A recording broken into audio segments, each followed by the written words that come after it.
You know what? We're just going to start early. I'm just going to start the stream early. You're here, I'm here.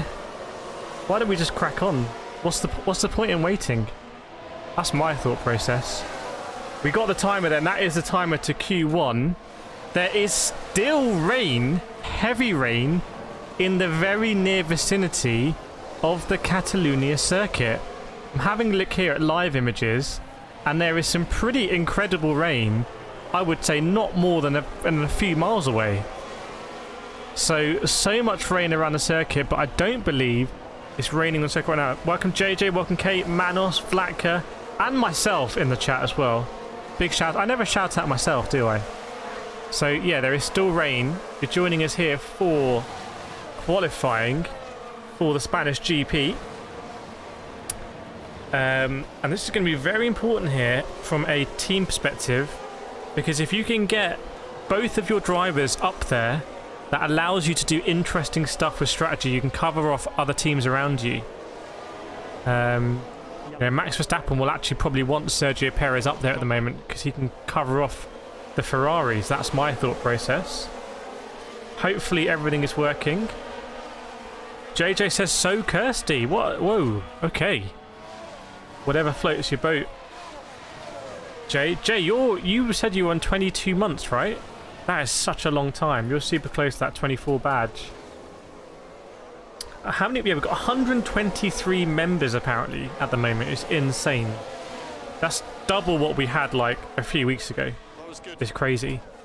There's people like JJ with that legendary membership. Vlatka as well with the gifted. Now, before we start, everyone, I have a little problem here. I've gone out and I've bought myself what I think is known as a Boba tea, right? This is a Boba tea. I don't know how to drink this. I've been given a straw. Do I peel off this lid? Do I peel the lid and put it in, or do I pierce it? And how do I pierce it with a straw? I don't understand. Anyone in chat can help me with any Boba tea experts. I think that's what it is. Got some stuff in the bottom here that I don't know if it just sort of dissolves or if I eat it. But I thought, why not? Welcome Akshay Arvind, 54 AK 54. Welcome Marcius, welcome morning to Marcia. Yeah, we saw Logan Sargent go off in FP3. He was the only casualty, really. Well, he's the only person put in the barriers. We saw Lance Stroll and Pierre Gasly as well also take a trip. Actually, is playing F1 2010 while watching the stream. F1 2010 is a classic game. Classic F1 game, that one. One of the best from Codemasters, right? Welcome along, everyone. We've got 30 people watching. Hopefully, people who joined us earlier will come back to a good vibe. Good vibe in the last stream. But yeah, if you can help me, anyone help me with the Boba tea, that would be appreciated. I'll just leave it here at the moment. I don't want to make a mistake on the tea front. Not the tea that I'm used to drinking. Just poke it and go, Scott. What do you mean poke it and go? What does that mean? Martin Brundle's wearing a suit and trainers. I'm not a suit and trainers person. I've got to be honest. If I'm wearing a suit, I'm going the whole way and I'm wearing proper shoes. If I'm wearing trainers, I'm not going to wear a suit. Shoot me, but that's my choice. Although Martin Brundle, obviously ex-Formula 1 driver, had some horrendous crashes. Different rules apply. Drink the balls and all that. Just poke the straw in the lid. Okay, hang on. So I'm take the straw out.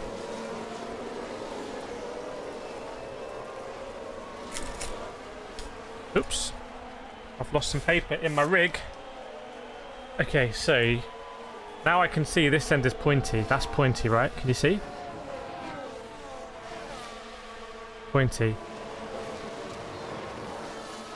Are you sure? Are you not trolling me? Just poke it. I think you guys are trolling me, aren't you? I don't think that's how you do it. Welcome, Michael Sutton. Chat, can anyone else confirm?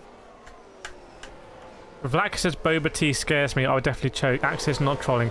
Yeah, but I need to hear someone else. Can someone else confirm that I should try and poke this? Just poke the straw in the lid and drink it. It doesn't seem right.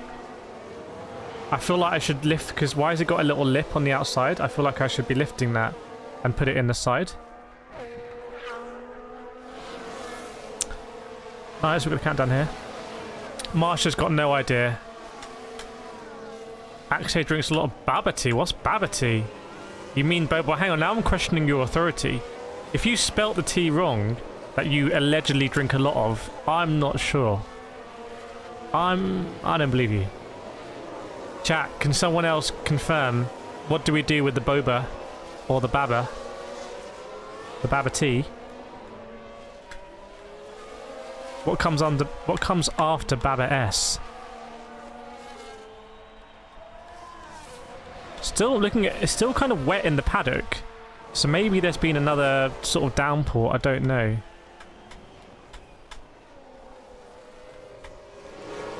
Right, Marcella says 100% poke.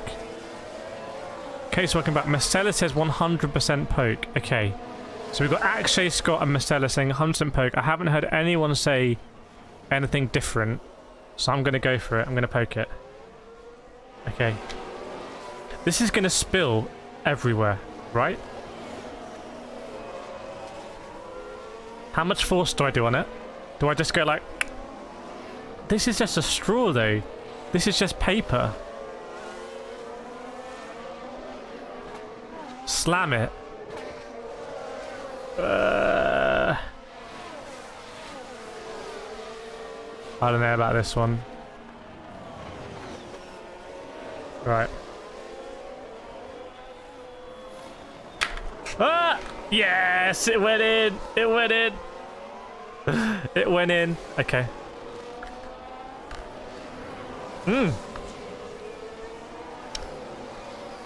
That's quite nice.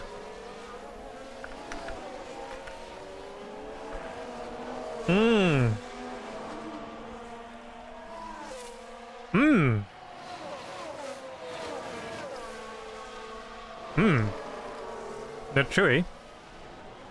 Someone said they dissolve in your mouth. It definitely dissolved in my mouth. Get in there, Lewis. Great poke, mate. Miracles do happen. Sue! By the way, what? This Sue thing, yeah, while we wait for the start. This Sue thing, he says there's no U in it. Obviously, it goes like this. Sue! Yeah? But he says there's no U. He says he's saying C. I don't understand. Sue! But it sounds like a U. Chat, if you're watching, do it at home. Do the thing at home. And do it by like not saying a U. But try and make it sound like you're doing a U. Sue!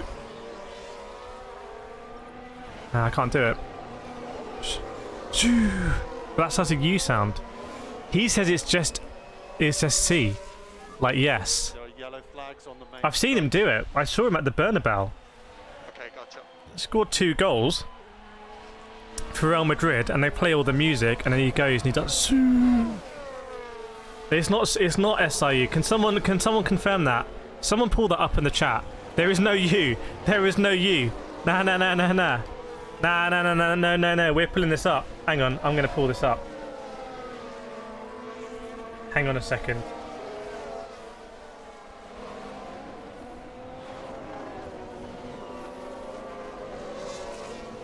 Hang on. I'm going to pull this up, chat. This is too important, frankly.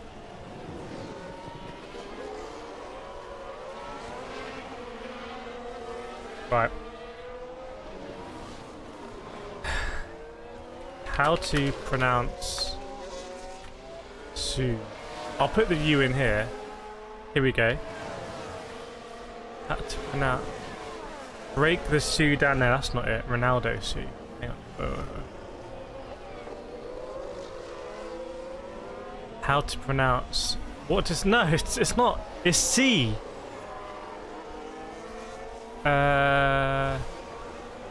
This is all wrong. This is all wrong. I want an actual article on this. Go away, Bing. This rubbish. Hang on. how to pronounce Sue Ronaldo. Is there a U? Is there a U? How to pronounce Char-Sui? Nope. There's no... I'm telling you, I need to make a video on this. Chat, should I make a video on this? What's Reddit saying? That's gold.com. Let's find out what Reddit's saying. Cristiano Ronaldo teach how to say see you. See? Not see you, but see. Yeah? It's not see you, chat. Stop spreading false information. There's only one comment on that. I'm telling you, I need to... Oh, this one's got 50 comments.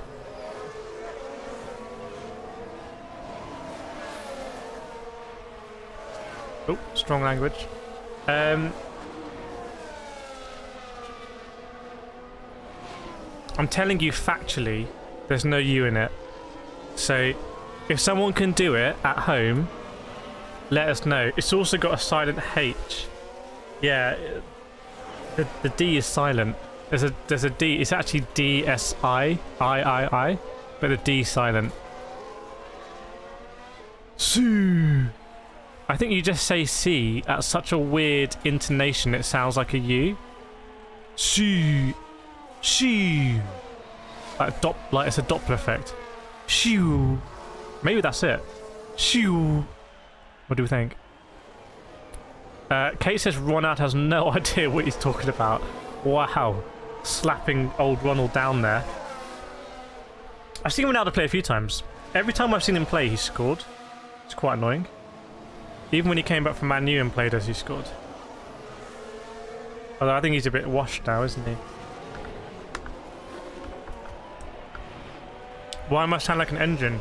Because I'm trying to explain the correct way to pronounce and the correct way to spell Sue. And it's not as you might expect.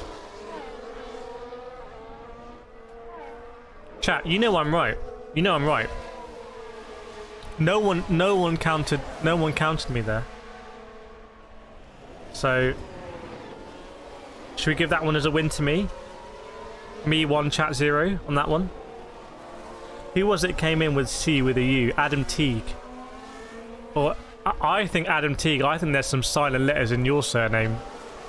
Adam T. I reckon it's Adam T. I reckon the G silent. Adam. Maybe it's Adam Ty, like the Porsche Taycan. Abijay, he's trying to say C, which, yeah, exactly, it's C. There's no U in it. There's no U. Even though it sounds like Sue, it's not. Unless he's on a massive 4D troll. He could be on a 4D troll. Anyway. We should get on with the Formula 1 stream, shouldn't we? Probably. That would be a good idea. C is Spanish. I think C is also Portuguese. I mean, you're not wrong. C is Spanish. That statement is correct, actually. Oh, Portuguese would be Sim. Wow. I stand corrected. Portuguese would be... So why... So is he actually saying Sim? Sim racing. Maybe that should be an alert on our stream. All Access Motorsport saying Ferrari for pole. We don't have a pole up on here. You remind me. Like Nickelback. Adam Teague saying it's pronounced Thai. Adam Thai. Okay. Like the country. Let's do a poll. Start a poll. It's all about pronunciations today. That's what happens when we have a global stream. Who will get poll? Two exclamation marks. Chat, who should I put in the poll? I'm going to put Verstappen. I'm going to put Perez. I'm going to put Alonso. Chat, who should be the last... Let me know who should be the last one in the poll. Who's going to be the last one in the poll? I've only got 4 slots available. I've got Verstappen, Perez, Alonso already taking up slots. So let me know what should be next. Science. Okay, let's do Carlos Sainz. Carlitos. 2 votes for Science. Get out of here with Hulkenberg. Not gonna have a Haas on poll. Not if I can do anything about it. There we go. We got the thing there. In the F2 race now, they switched to slick tyres at the end. I think slick tyres were faster anyway. In FP3, so I'm surprised in the F2 race they started on inters.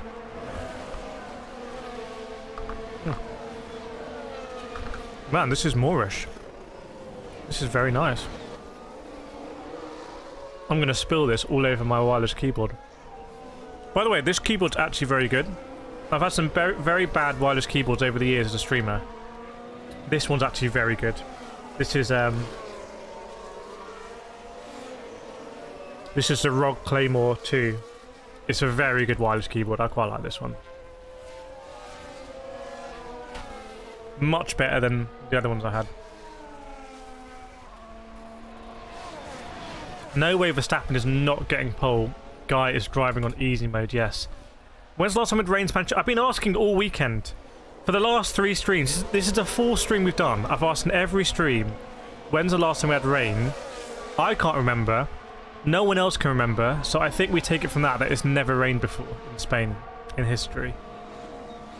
Also, where was the Spanish GP before Barcelona? Before they built this circuit? Adam Ty says sadly he's going to be maxed. Would love a Williams Q2. Well, not if Logan Sargent can do anything about it. Binning his car. We'll have to steer clear of that one, George, for legal reasons. No on-track action at the moment. You see there's 23 minutes to go till qualifying. We are getting close, though. It was at Jerez. Yes, it was. But Jerez was still on the calendar in 96, right? Jerez was on calendar in 96, but the Catalina circuit was built by them. Did they have 2? Was that the European? Was there like a European Grand Prix? Welcome, Sander. Welcome, Patient Lee. Patient Lee. What, you at the McLaren thing the other day? Rod says, keep up the great commentary. Rod is absolutely loving the F1 streams. We will do our best. We've got our disclaimer. Hopefully we won't get taken down. Because we're just chatting about current events and playing F1 Manager. I mean, it's a free world, isn't it? It was the European, okay. See, I know a little bit.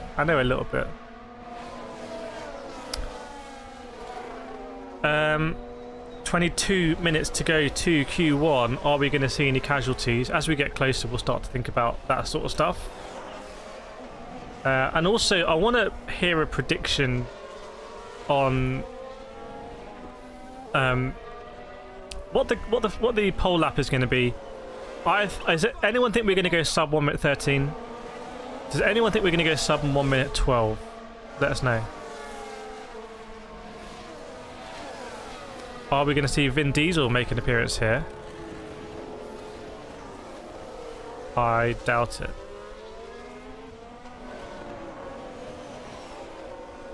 You never know, though.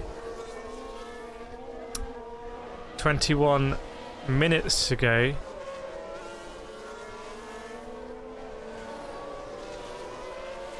Catching a 1 minute 30.5. That we're going to go way lower than one, unless it's wet and damp. I think we'll go lower.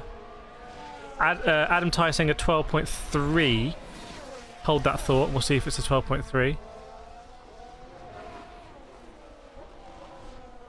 Yeah, but there's definitely it's definitely humid.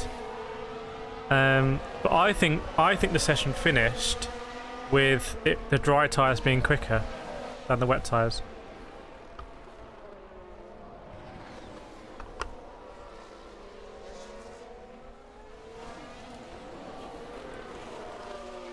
We will see.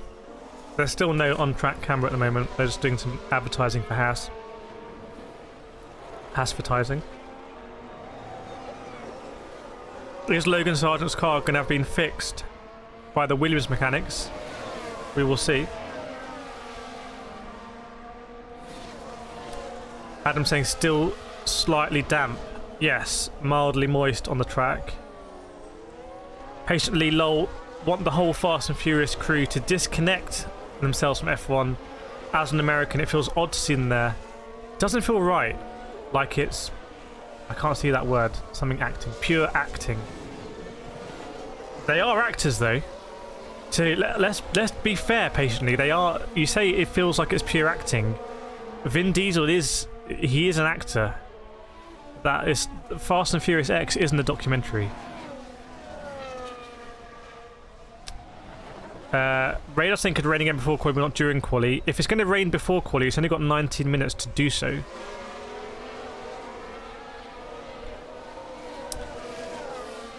By the way, everyone, let's do a latency check. Whoa, almost dropped my keyboard. Let's do a latency check. I just want to know where we are on the old latency. So, we're going to do a latency check. How this works, chap. This is very important for the stream. Welcome, Stan. Stan's an expert at this, right? Stan, you guessed last time, didn't you? You can't guess. I'm going to give you a random number. I'm going to say now, soon, imminently, a random number.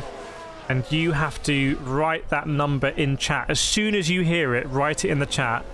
I'm going to be running a stopwatch, and we will see the latency between you and me, wherever you are in the world. Are we clear? Are we good to go? Someone confirm that's understood, and I will give you the random number. And immediately as I say it, I will start the stopwatch. And immediately as you write it back in chat, I will stop the stopwatch.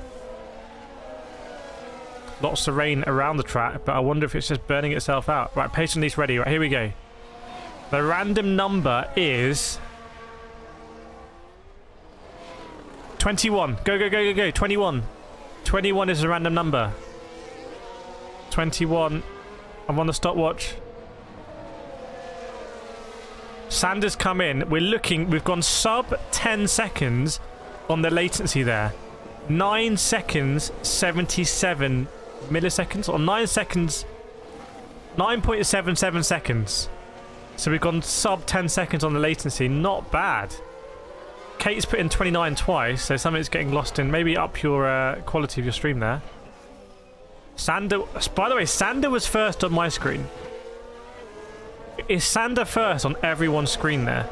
For me, Sander was the first one, then Dan86, then Express Sports, then The Natural, then Vlatka patiently, then Kate again.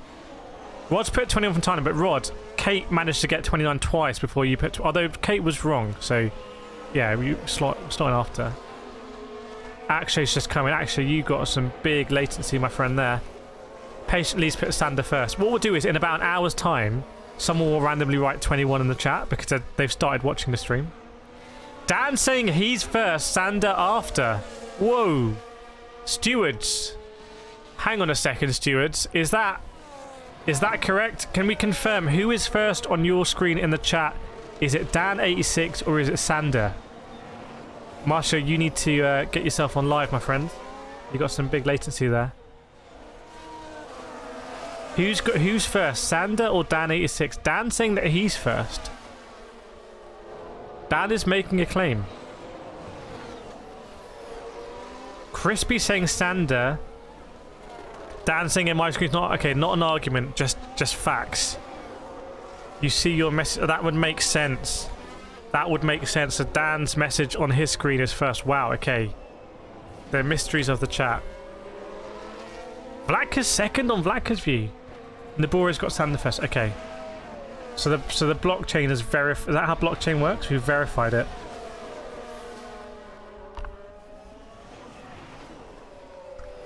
Welcome, Nabori. Akshay was late because I was doing something else and I could not type. Actually, you need to sort your priorities out, man. I know you're playing F1 2010, but you need to get your priorities in order. The Natural said, I got Dan after me. I think we did it at the same time. Maybe. Maybe. Yeah, Natural... Well, Natural 216, I've got Express Sports before you. I've got Dan, then Express Sports, then you. So... Oh, Kate was trolling, okay. It's just more adverts, by the way. There's a lady going into a bag. And it's an iPhone advert. She literally just dives into like a handbag. And it's an advert for an iPhone. Another advert here. There's a man in a house looking kind of worried. And another man walking around the house looking confident. A big chap. And then the unconfident guy is sort of going like, what's going on? And then the confident guy is still talking. And then it's an advert for Zoopla. It's a Zoopla advert. So I'm not sure what that was about, but that advert was brought to you by Zoopla. ACC console 1.9 update coming late November. That's the rumours. I'll be there day one. I think I'm the only person who does sort of like console AC videos, and I don't even do them that often. But they do very well. Sub 15 minutes to qualifying, everyone. Sub 15 minutes. See Akshay in Singapore. Are you in Singapore? Having dinner. I'm going to be back for qualifying. Max Verstappen on pole in Monaco. Fernando Alonso in P2. Last year at Catalonia, it was Charles Leclerc on pole. But Verstappen won the race. What are we going to have this time round? Qualifying at Spain. Rafa Benitez is here. Sergio Busquets is here. Trent Alexander-Arnold is here. So big people from the Mason Mount's here. And who's that? Ben Chilwell's here as well. And is that Michael Douglas and Catherine Zeta-Jones are here, courtesy of Aston Martin. So, and we're here. Most importantly, we're here. That's who we've got. Who's looking forward to quali, by the way? Let us know. Are you looking forward to qualifying for this one? Slightly interesting conditions. A little bit of damp. Maybe some people will struggle. Maybe some people will struggle. You never know. We are just 13 minutes away from the commencement of the qualifying session. So you've come to the right place if you want to have a watch along. Mason Mount should have watched his new team on the cup, and I've heard he's being transferred. Vlad is saying GP Spain in 96 in rain won by Michael Schumacher. Was that at Jerez or was that at Barcelona? Well, in 96 didn't Michael Schumacher and Damon Hill come together at Jerez? Or am I making that up? Chat, do we have any F1 like super fans who can confirm or deny that? Black is saying GP Spain in 96 won by Michael Schumacher. Couldn't find anything newer. So was the European race at Jerez and was the Spanish race at Catalonia, is that the last one in the wet? Can we confirm that? Very interesting strat, if so. Great circuit at Barcelona. A lot of people don't like it. Actually, in sim racing, Barcelona gets a lot of hate. People are like, oh, I hate Barcelona. I love Barcelona. For me, it's a real driver's circuit. It's the Formula 1 circuit I've been to most. I've been to Barcelona, I think, maybe 6 times. So, I really like going there. Nice city. Nice food. Often nice weather. Nice people. Great track. Can't go wrong. Have a look in the paddock here. Is it wet? I don't think so. Because not a lot of umbrellas out, or people concerned about getting wet. So it might be a case of just a slightly wetter line than usual in Q1. So there's 11 minutes to go. Max Verstappen is getting ready. He'll just want to... Never taken pole position at Barcelona. That's an interesting stat. Max Verstappen has never been on pole at Barcelona. Can he do it? Arguably the fastest driver in the world. Would we say Max Verstappen's the fastest driver in the world? Anyone else you'd put up there right now against Max Verstappen? Interesting one. Welcome Snowline. Snowline back. Good to have the Snowline in the house. But yeah, Max Verstappen going for his maiden pole position at Barcelona. Very interesting stat. Lewis Hamilton's a man who will have been on here pole many times. Brywood saying that's why I chose Alonso for pole. Alonso for pole. It's a Spanish circuit. He is, of course, from Spain. What about Carlos Sainz though? Maybe Carlos Sainz will want to turn it up.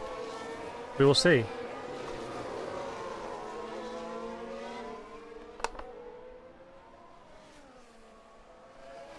It's like a drink and a snack in one, this thing. I'm all over it. I love this. Carlos Sainz is looking focused. Cat saying Red Bull is definitely the fastest car. I don't think we can dispute that. But here's something for you. Okay, controversial one. Controversial one, everyone. Is Fernando Alonso faster than Max Verstappen? Let me know. Is Fernando Alonso faster than Max Verstappen? I'm just putting it out there. I'm just putting it out there.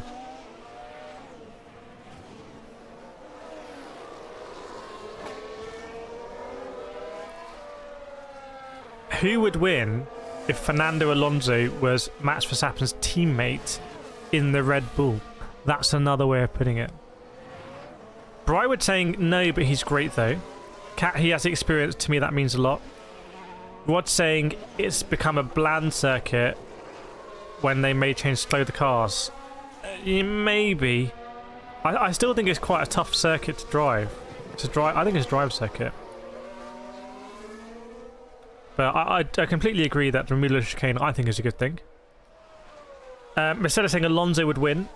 Spiro saying Hale is hard to compare without putting them in the same machinery. That is true. That is true. Snowline saying I don't think Alonso is faster, but he's driving very well this year. He's doing what I hope Vettel. I think the fire had really started to fade within Vettel last season. Quite early on. I think his heart wasn't really in it. I personally think the Ferrari years took a lot out of him. Didn't he move as a 4-time world champion to Ferrari? So I feel like that drained him. It's a real shame because I think Vettel could still be on the grid. I think he's an insane racer. I think he's going to have some time out. I'm very interested to see what he does. Obviously, I spoke to him last year at Monaco when he'd just been on Question Time in the UK talking about, you know, things he's passionate about. Is he kind of done with racing? I don't know. I think not enough respect put on Vettel's name, frankly. Look, the man's got 2 more world championships than Max Verstappen. I don't think he quite gets the respect that he should have accrued from his results. Rod's saying Sainz will be quick. George, Fernando is not the best over one lap, but his racecraft is definitely up there, yes. Cat, Alonso's teammate is never close to him unless your name is Lewis Hamilton. Cat, I wish Nico Rosenberg would come back. I don't think Nico Rosenberg is going to come back. I kind of rate what Rosberg did. Rosberg had to dig so deep in 2016. He had to dig so deep that I think by the end he was just completely spent. He was like, I can't even think about doing this again. I think it was a testament to just sort of how hard it is to be Lewis Hamilton's teammate. The guy's just an animal. The guy is an animal. Mercedes says Fernando is always aware of what's going on. Take into account that his car's slower. Yeah, he's up there with Red Bulls. Yes, unfortunately, as I said in my video, don't know if anyone saw my video, I think Aston Martin messed up the strat. Suboptimal strat there.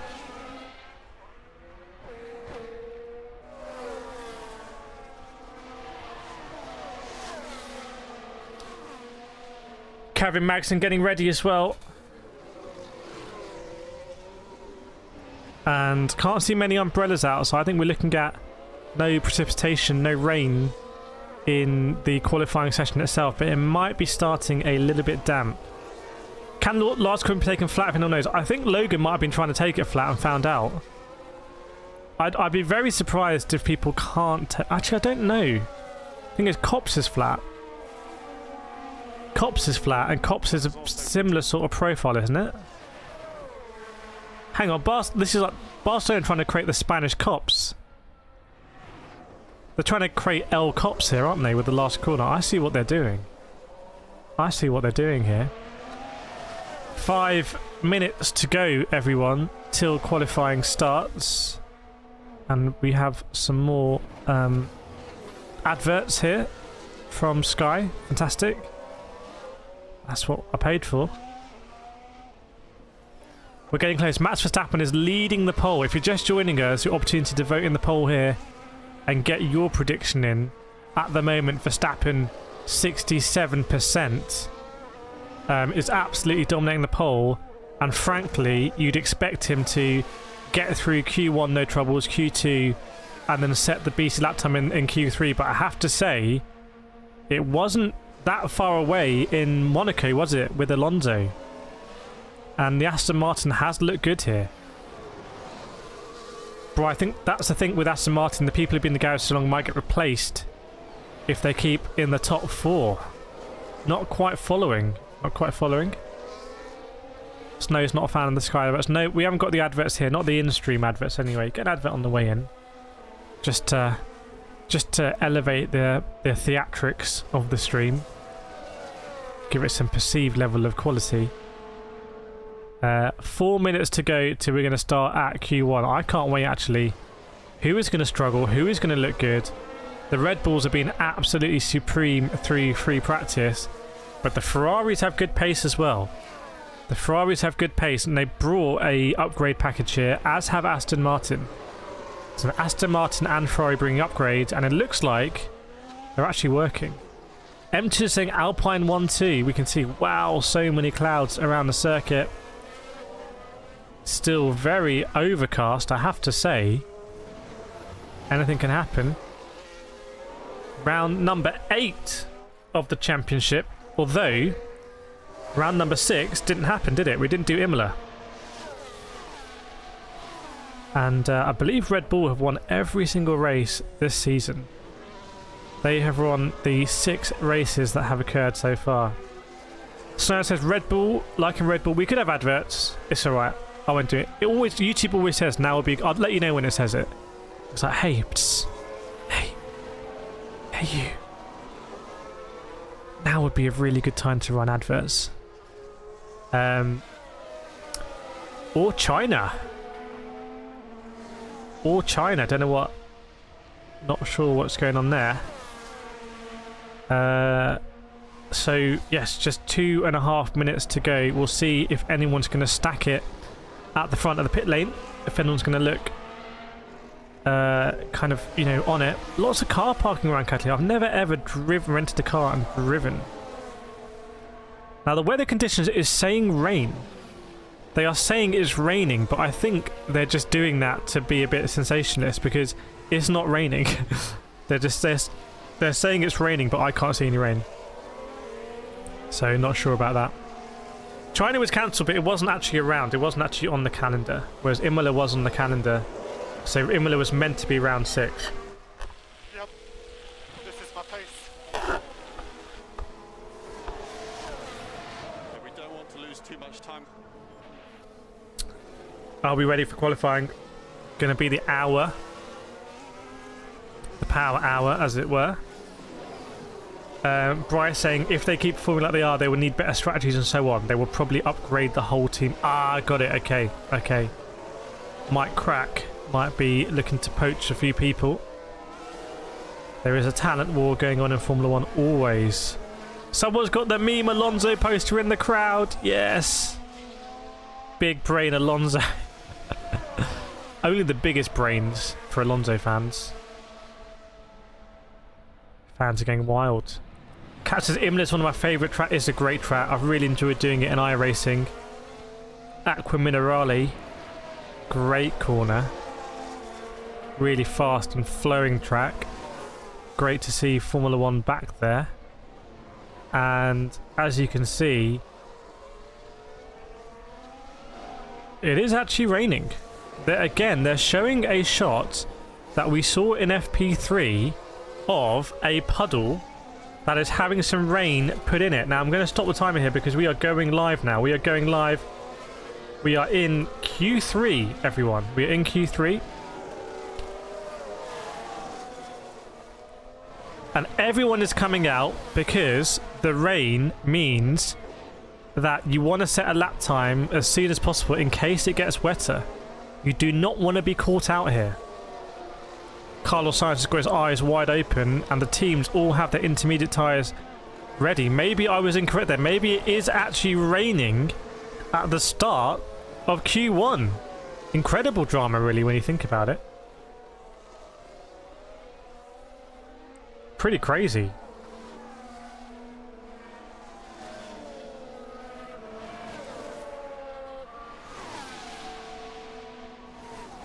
Someone's got a classic Alonso Renault. Oh, it's all stacked. 1, 2, 3, 4, 5, 6, 7, 8 cars I can see stacked at the light in front of the pits here.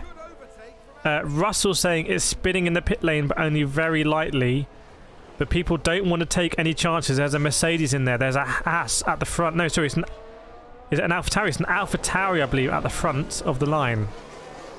So, is the rain going to get worse? And if so, do you definitely want to make sure that you set a lap time here?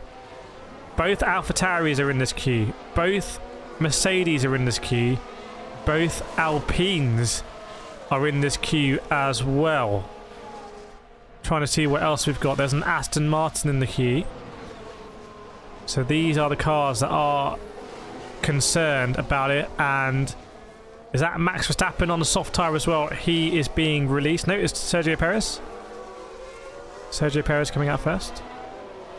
Money on imminent red flag. Yes, red flags as well. Could be a thing. I'm looking at the grandstands. Can't see anyone with umbrellas out. So the rain is not that bad, to be honest, from that. Yeah, McLaren's still running that livery. I think it's quite a nice livery. I think let's just run it. Maybe there's been an issue there. They've got some water on the lens of the camera that I feel like has been... I feel like they're doing this for show. I don't think it's that wet, but I might be wrong. Patiently saying it looks moist. Okay. We will see. Oh, someone's off already! Someone's off already and looking like a massive lockup. That is Yuki Tsunoda. My word. That is going to be a huge flat spot on the front right. That is going to be... What's he done? Has he gone into that, what used to be hairpin? Oh my word. I've never seen a tyre like that for a long time. He has destroyed that soft tyre. Very weird accident. Whoa. He's spun off in a place that's very weird. After that hairpin... near the end of the lap, where you then go into the right hand at the top of the circuit, he's spun off there. Very weird. He's obviously been on the brake because he's taken a massive chunk out of his front white tyre. The front white tyre has completely gone. George Russell goes purple. So very unusual instant there for Yuki Tsunoda. Russell, engineer, I believe, saying rain is on the way, I think. So everyone is concerned now about the rain. F1, I'll tell you what, is bringing the drama this season. It's bringing the drama. Keep an eye on the live timing. There goes Russell, a 15.7. Remember, we've seen Max Verstappen do a 13.6 in FP3. Yeah, the crane operators at Red Bull, at Monaco, were all paid by the various teams. Yuki Tsunoda. Anyone see that instant by Yuki Tsunoda? Very weird. Whoa, there's water there. That's why Russell goes over it. There's a little dip there, and there's water in there. Big, big, big spray. As a Red Bull gets out the way of Russell, you're seeing there Gasly with a 14.6. This is going to be interesting. Is the track now getting drier, but then people think it's going to get wetter? What an unusual situation for the track conditions, really. Crazy. Gasly and Ocon, the Alpines, remember, they have spare soft tyres. They did not, I believe, use soft tyres in FP3. I think they were the only team to not use softs in FP3. So Alpine are looking, you know, Alpine are looking quietly confident here.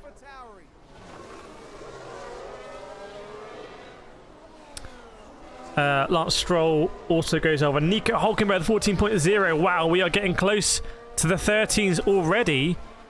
Alonso with a big issue on that lap. Alonso with a big issue, and there's a yellow in sector 3. There was a yellow in sector 3, but I can't see what it is. Oh, someone's off. Here's one of the Alphas, and he's put a load of grass onto the runoff there. Red flag. Red flag. Why on earth is there a red flag here? What has happened for there to be a red flag? We are under red. Get your red flag emojis out. I can confirm there is a red flag, and I have no idea why. There was an Alfa Romeo that went off the track and sort of turned up some turf, What does this mean? Red flag conditions. We've only done 5 minutes of the session. Verstappen did not set a time. Wow. Norris, no time. Tsunoda, no time. I'm having a look here on board with Fernando Alonso.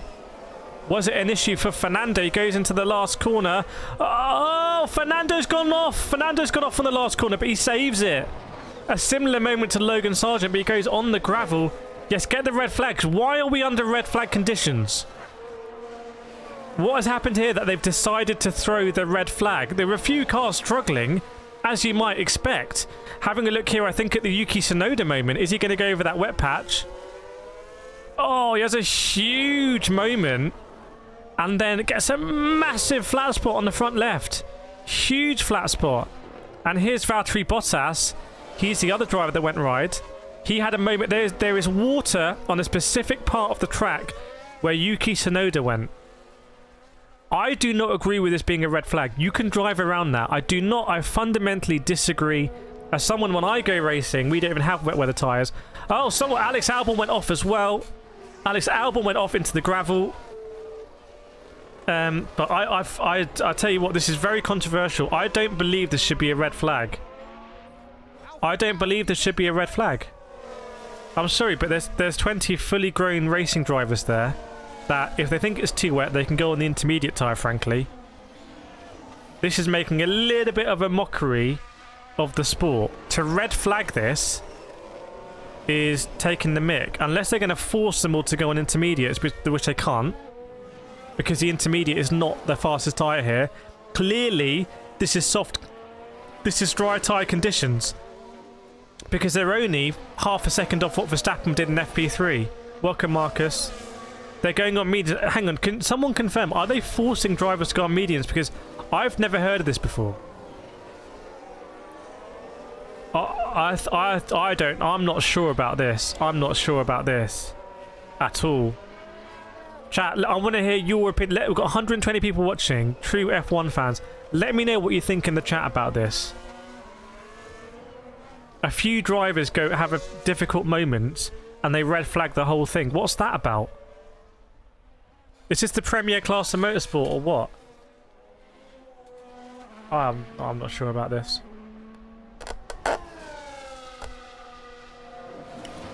If you're Red Bull, you're pretty irritated because they were probably halfway through their flying lap. They've sort of scrubbed the tyres and they don't get a lap time set for it. Patiently, I'm literally shrugging right now why there's a red flag.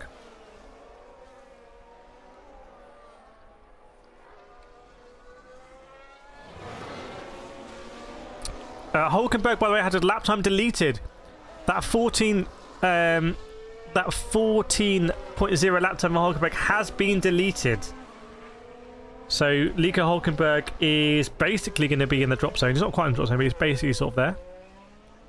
In fact, he doesn't have a time, so I don't know how they sort it if no one sets a time. To stop the clock.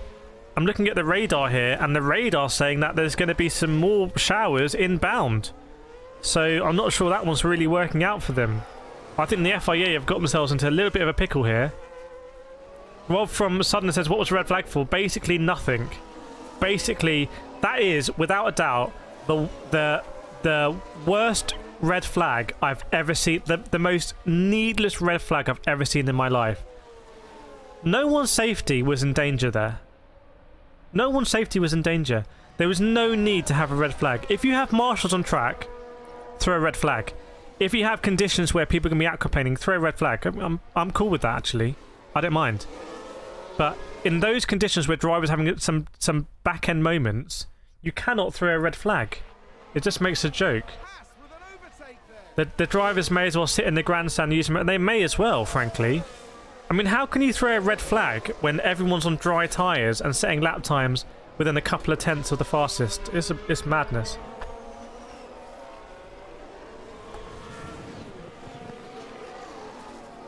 Madness.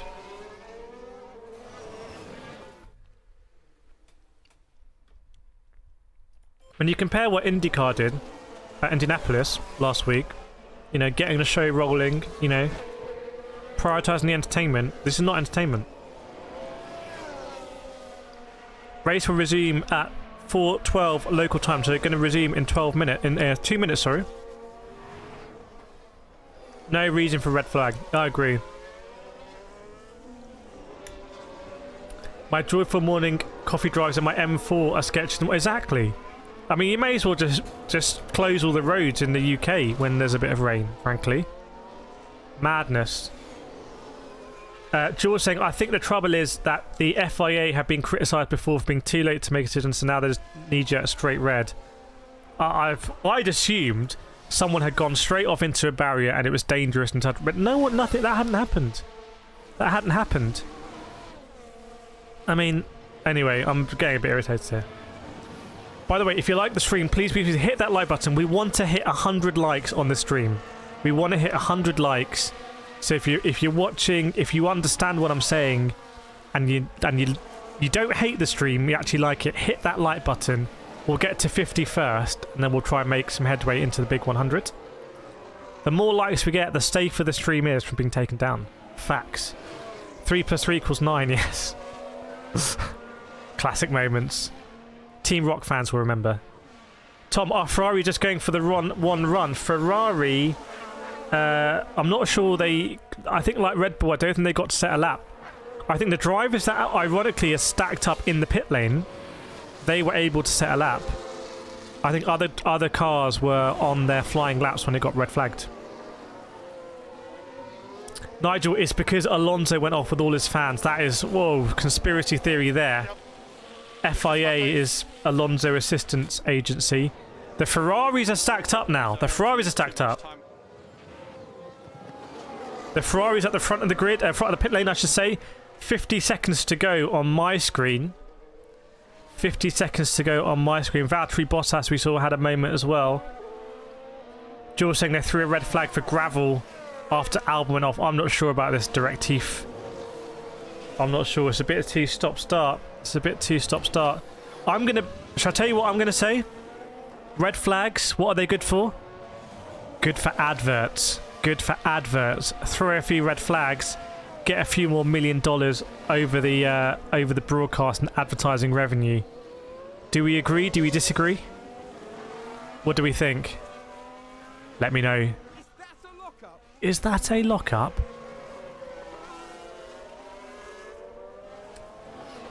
Rod loves the passion. It's all about the passion in the chat, Rob. It's all about the passion in the community. That is what it's all about. Right, here we go.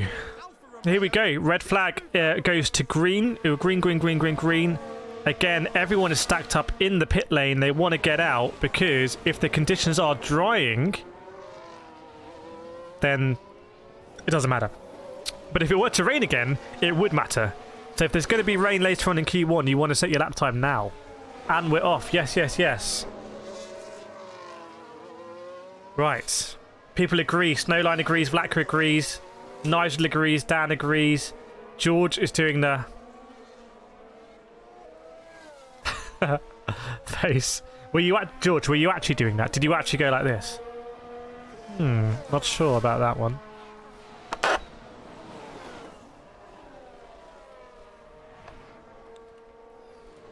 Fernando is leaving the pit box.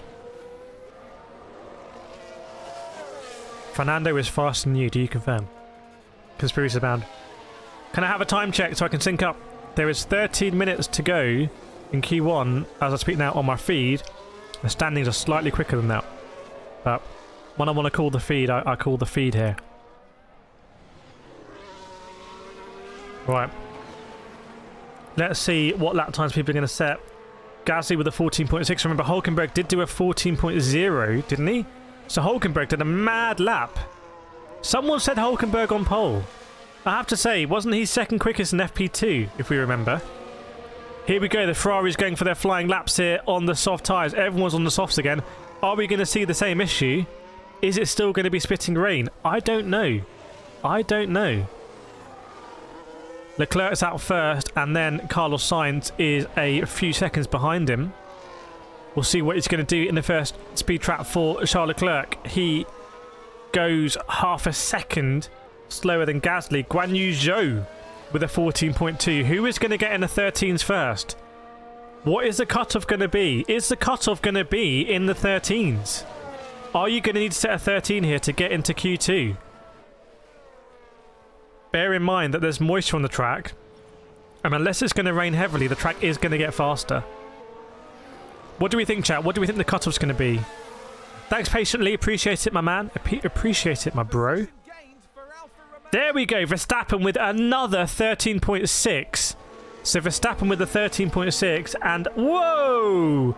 Oscar Piastri, what have you done? Oscar Piastri with a 13.6. Is anyone seeing that? Is anyone seeing that from Oscar Piastri? Chat, that is the second quickest time so far. Like FP1, FP2, FP3, and Q1 here. Where is the cutoff going to be? Has he gone over track limits there? Has he gone over track limits? How is Oscar Piastri? No one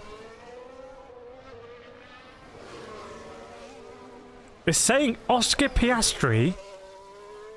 My word, chat. Keep an eye. Yeah, Oscar needs new pants after that. That is insane. That is, I think that is legitimately a very, very, very quick lap from old Oscar. The yellow flag in sector 3. Maybe someone's run wide. Green flag again. Yeah, that McLaren, my word. I think he's through. I'd be very surprised if he doesn't get through to Q2 on that basis. And at the moment from McLaren, that's pretty good. Again, we could have a yellow flag. We could have, red flag as well in if someone wants to go off. So you want to set lap times like that. Bear in mind, Piastri is only 300ths off Verstappen. That is a very quick lap. Has Oscar taken a shortcut? I don't know. I'll keep an eye for you on any track limit warnings, but that is insane from Oscar Piastri. Absolutely insane.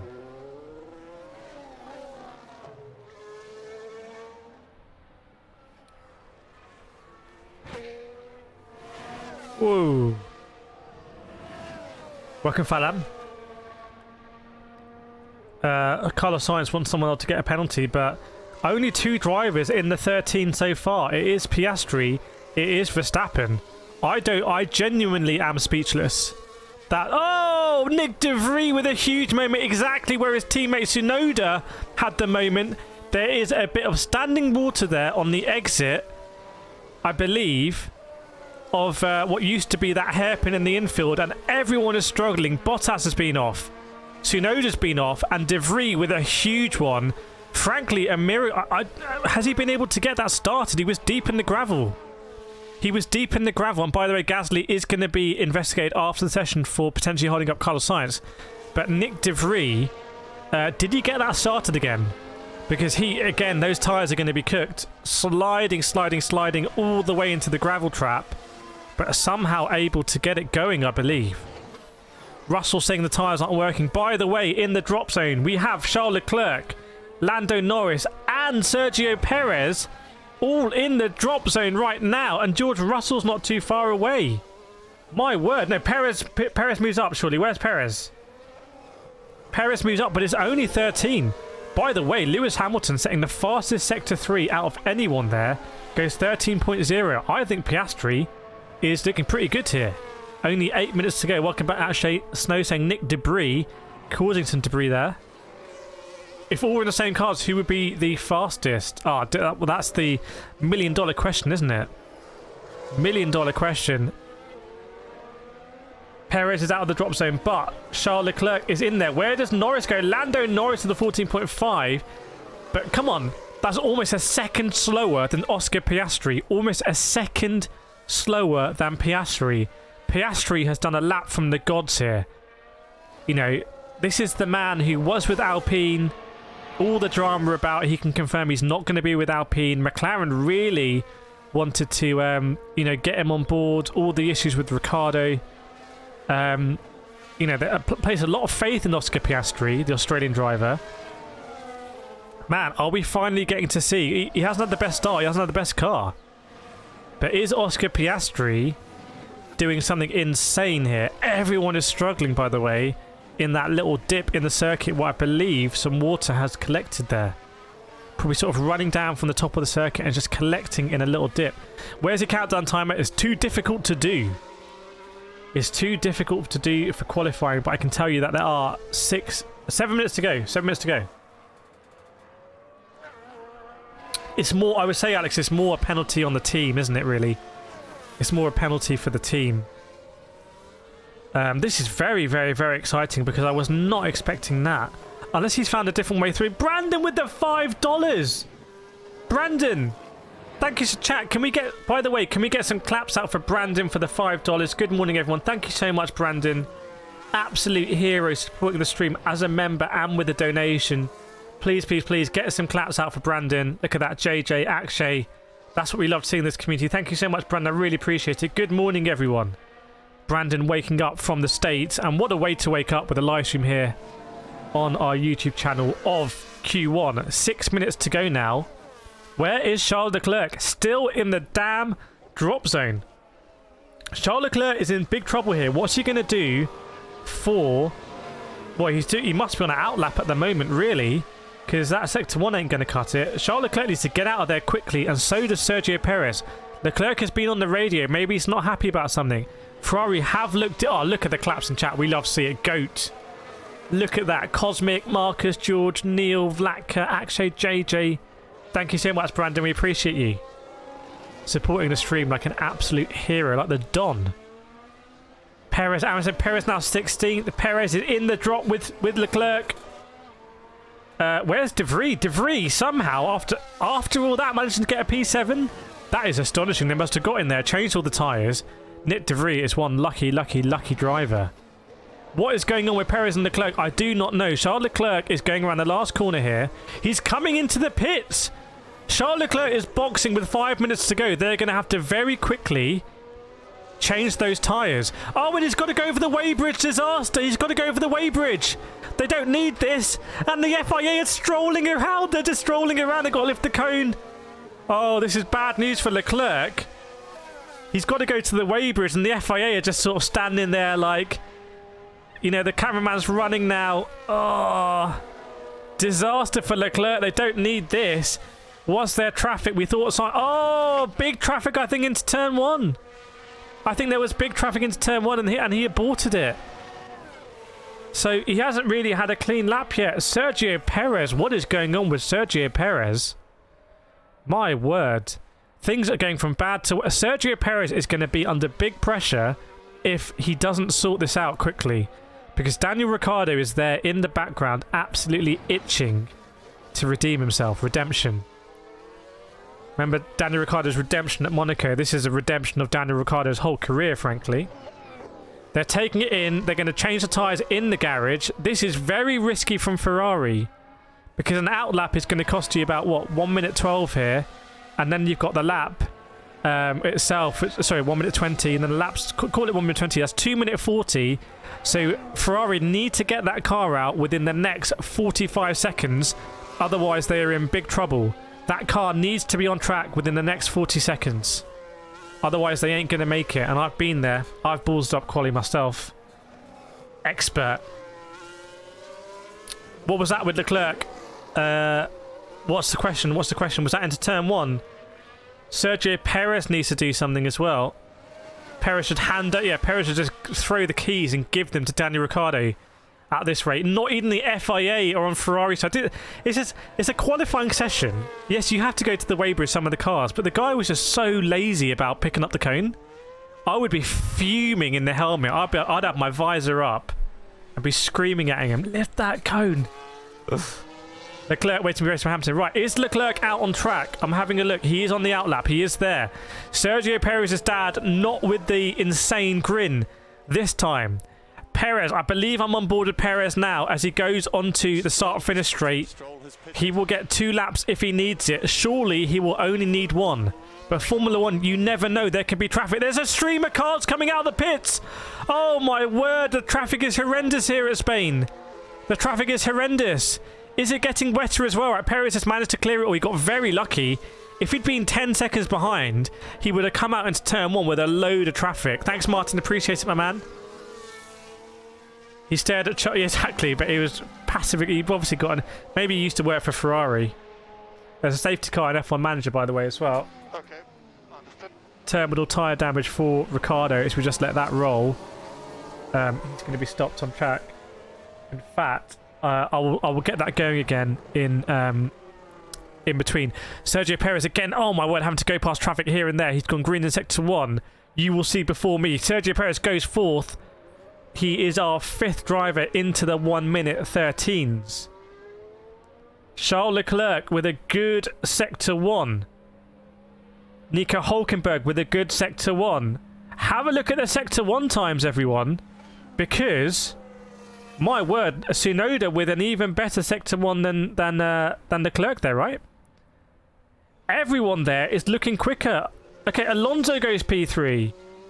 It just shows you how well that lap time from Piastri is stacking up. That was a hell of a lap. How's quali been? It's absolutely insane, I have to say. Verstappen and Gasly instant noted for impeding. Is that Gasly again, the impeder? I don't know. It's all coming in now. Perez goes 3. Where is Charles Leclerc? Where is Charles Leclerc? He is going to go over the line. He cannot afford a mistake. Who is going to be in the drop zone? George Russell with an absolutely insane sector 1. Nico Hulkenberg goes provisional, not pole, but he's leading it in Q1. This could be insane here. Is the track getting drier? Are we going to see people do double runs? Are you going to need to do a 1 minute 13 here to get into Q2? That would be insane, but it could be happening. Charles Leclerc is half a second up where he needs to be. Just got to get around the last corner. What if you get a yellow flag here, or someone bins it? It's all changing. It's all changing. Have a look at the leaderboard, everyone. This is absolutely insane. Look at the 1 minute 13 lap time. Now down to P12. You could need a 13 here to get through. You could need a 13 to get into Q2 here. If you can't do a 13, you might not be able to make it. Sergio Perez is already down to P13. P14 for Sergio Perez.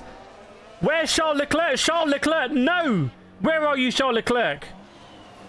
Charles Leclerc is in 19th place. Disaster for Ferrari. Disaster for Ferrari. How have they done this? And Sergio Perez is very close to being in the drop zone. Can anyone push him out? Is it done? It's checkered flag. It's checkered flag. Alonso's out. No, sorry, not Alonso. Charles Leclerc's out. Sorry, misspoke there. Charles Leclerc's out. Carlos Sainz on my screen was really struggling, and he just gets through. Wow. And Perez is just through. Hamilton with a 1 minute 12.9. 1 minute 12. That's our first 12 of the weekend. Wow. Yes, even if you did a 1 minute 13 in that session like Valtteri Bottas did, you still ended up out. That is unbelievably close. It's 3/10 between P12 Alonso and P19 Charles Leclerc. Absolutely insane. Haven't seen a qualifying session like that for a very long time. That is very close, but look at that from Lewis Hamilton. Wow. Mercedes 1-3. Well, we saw Hamilton was out of the car in FP3 looking very relaxed. That is insane. That is insane. Leclerc is out. Did he get... Oh, he's throwing the gloves. He's not happy. He's not happy. That is a disaster for Charles Leclerc. Absolute disaster. It must have been... He was half a second up on Bottas. It must have been a disaster in the last sector. Having a look at the sector times here. Where did he lose the time? I mean... He's 6/10 off Hamilton in the last sector, you know. And he's 3/10 off Sainz in the last sector. Just not a good lap all round there by Charles Leclerc. That is it. Q1 is done. Q1 is done, Tim. Q1 is absolutely done and dusted. Insane. Will we see any lap times deleted? Sergio Perez... barely making it through. This is insane. The fastest car on the grid is a Red Bull, and yet Sergio Perez is 1 away from being eliminated. The second fastest car probably is a Ferrari, and Charles Leclerc has been eliminated. How has this happened? How can that be possible that Charles Leclerc is slower than Alex Albon. I genuinely do not understand it. Let us know in the chat if you have any idea. That is the biggest casualty there. And by the way, Oscar Piastri's lap, yes, very impressive, ends up putting in P11, but look at Lando Norris with a 13.2. My word, I think different conditions on the track there. That was a very, by the way, chat, you've just witnessed a very, very weird qualifying. That's not normal. Normally, what normally happens in Q1 is that the usual suspects fall out. But here, Leclerc's gone. That is very unusual. And Perez was very close. Can't be the new side, but I mean, they were looking good in the weekend. I think it's just not a good lap. Maybe some traffic, I don't know. Disaster Scuderia, yeah. Ferrari being Ferrari. I don't know about that one. That's weird, to be honest. That's a bit of a weird one. Simple explanation, it's Ferrari. Okay, chat, I think it's Ferrari. By the way, let's do a roll call. Let's see. I want to see where the support is now. Let us know in the chat right now. Let us know where in the world are you watching from and who are you supporting. Because if you're Ferrari fan, it's big, big, big pain for you. Charles Leclerc out in Q1, basically in last place at Catalonia. Oh man, it's just... We saw Sergio Perez doing something similar at Monaco, and we just saw how it destroyed his race, really. He tried to do a funky undercut and it didn't quite work. JJ's from the UK, Dan's from Romania supporting Alonso, Snowline from Canada supporting Max. Everybody after P15 is eliminated. SMG. Sander, Netherlands supporting Verstappen and Hamilton. Very noble. Cristiano, South Africa, and giving a vote for Sergio Perez. Devious Boys supporting Hamilton. Neil from Indonesia supporting Max. Rod, see you tomorrow from Thailand. See you tomorrow, very late in time probably. Kate is in from UK supporting Max Verstappen. SMG is from the West Coast USA. Not sure who to support. Find out who you want to support. Let us know, SMG. Dimitrium in the chat from Greece and supporting Alonso. We need a Greek driver in Formula 1. I think we need a Greek driver. Camden from the US supporting Lewis Hamilton. Rando from Japan supporting McLaren. You're my new favourite F1 YouTuber. Great energy. Yes, you guys and girls give me the energy. Or maybe it was a Boba tea. If you are enjoying it, hit that like button as well. Make sure you're subscribed. If you're subscribed, you won't miss anything coming out on the channel. Dan from USA Max. Alex says, look at Ferrari since they got engine cheating. Been very poor since, disappointing. Yes. Sort of swept under the carpet, that, wasn't it? Marcus, Germany, Alonso, Russell and Hulkenberg up in P5. And where was Magnus? My word, Magnussen out, Hulkenberg through. Hulkenberg is making Magnussen look a little bit silly these days. Nigel from Georgia, Europe, Russell. Patiently, USA, Florida. Let's go Verstappen and Norris. Vlackis from Croatia. Jeffrey from USA supporting Max. Noel, another fan from Greece supporting Hamilton. Nico from Johannesburg, South Africa. Mercedes all the way. Ethan from the Philippines supporting Lewis. Cats from Indianapolis. Cristiano Sue from South Africa supporting Perez. Dad just loving KCR. Yes, the KCR racing team. Steep's Kitty just going meow meow. Go to sleep, Kitty. Come on. By the way, Q2 starting in 1 minute. 1 minute till Q2. And I need to restart this session, I believe. Oh, no, we're good. We're good. Richie, Jamaican in Saudi Arabia supporting Hamilton. Lots of stuff going on there. The drumming pilot, very nice. 45 seconds to go till Q2. Thanks patiently. Thanks, Dan. Well, luckily, this has just been a very exciting session so far. Martin's from Holland supporting Max Verstappen, of course. Dimitrium's got a friend he might get in there. Having a look here at Fernando Alonso, who maybe wasn't too happy about moving out of the way for some traffic. Big impeding on the Alpine on the outlap to Max Verstappen. Wow, that is charged. Fernando Alonso has been on the radio as a driver for Aston Martin, basically telling on Alpine for impeding Max Verstappen. And remember, last year he was here driving for Alpine. So this Fernando Max bromance is like getting a little bit out of hand. Like, come on, Fernando. You don't need to be teacher's pet for the FIA, you know? Seatboy, Australia Max. Oh, Evo and Seatboy coming in together. It takes a little bit longer for the signal to get to Australia and back. And it's upside down as well. So you have to decode it. Red Bull down. I don't think Red Bull were down. I think they're just kind of conserving the pace. But Perez, whoa, risky one for Perez.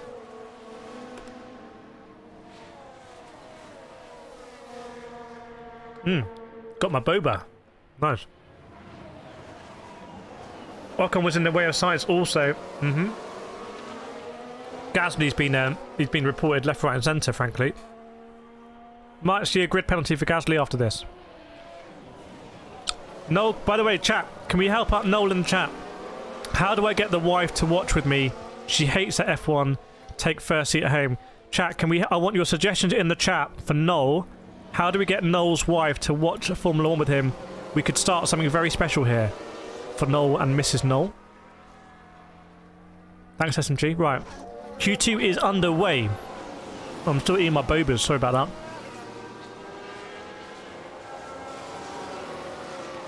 Q2 is underway. Everyone, that safety car's been out for a year in F1 Manager. What's going on with that safety car? That game is seriously bugged. Max Verstappen, I think one of the first cars out, is going around the last corner on my screen. Just going to see how he is into the last corner. Oh, oh my word, there's so much downforce in that thing. It looks so stable. I think Max is nailed on here for pole. I can't see anything else but a Max Verstappen pole. I'm telling you. That car has looked so good all weekend. Richie says divorce her. Nigel says change wife. Okay. That's a Ferrari strat, by the way. No, don't. That's a Ferrari strat. Snowline says get expensive diamonds. That's the Lance Stroll, the Lawrence Stroll strat, isn't it? Verstappen purple in sector 1. Sergio Perez is behind him on the track as well. What are the Red Bulls going to be able to do? Verstappen with a 12.7. That's the fastest we've seen today. Goes faster than Lewis Hamilton in Q1. So Verstappen is absolutely on it. What is the Q3 pole lap going to be? How low are we going to get in the 12s? My word, Perez is a second slower than Max Verstappen. I have no explanation how Perez can be a second slower than Max Verstappen. I'm sorry, they're both pushing on that lap. So that's pretty crazy. Maybe Perez is just not really that tuned in. Not really that tuned in. Lots of chocolate. Oh, Cristiano just asked at my crush and said, yes, nice one, Cristiano.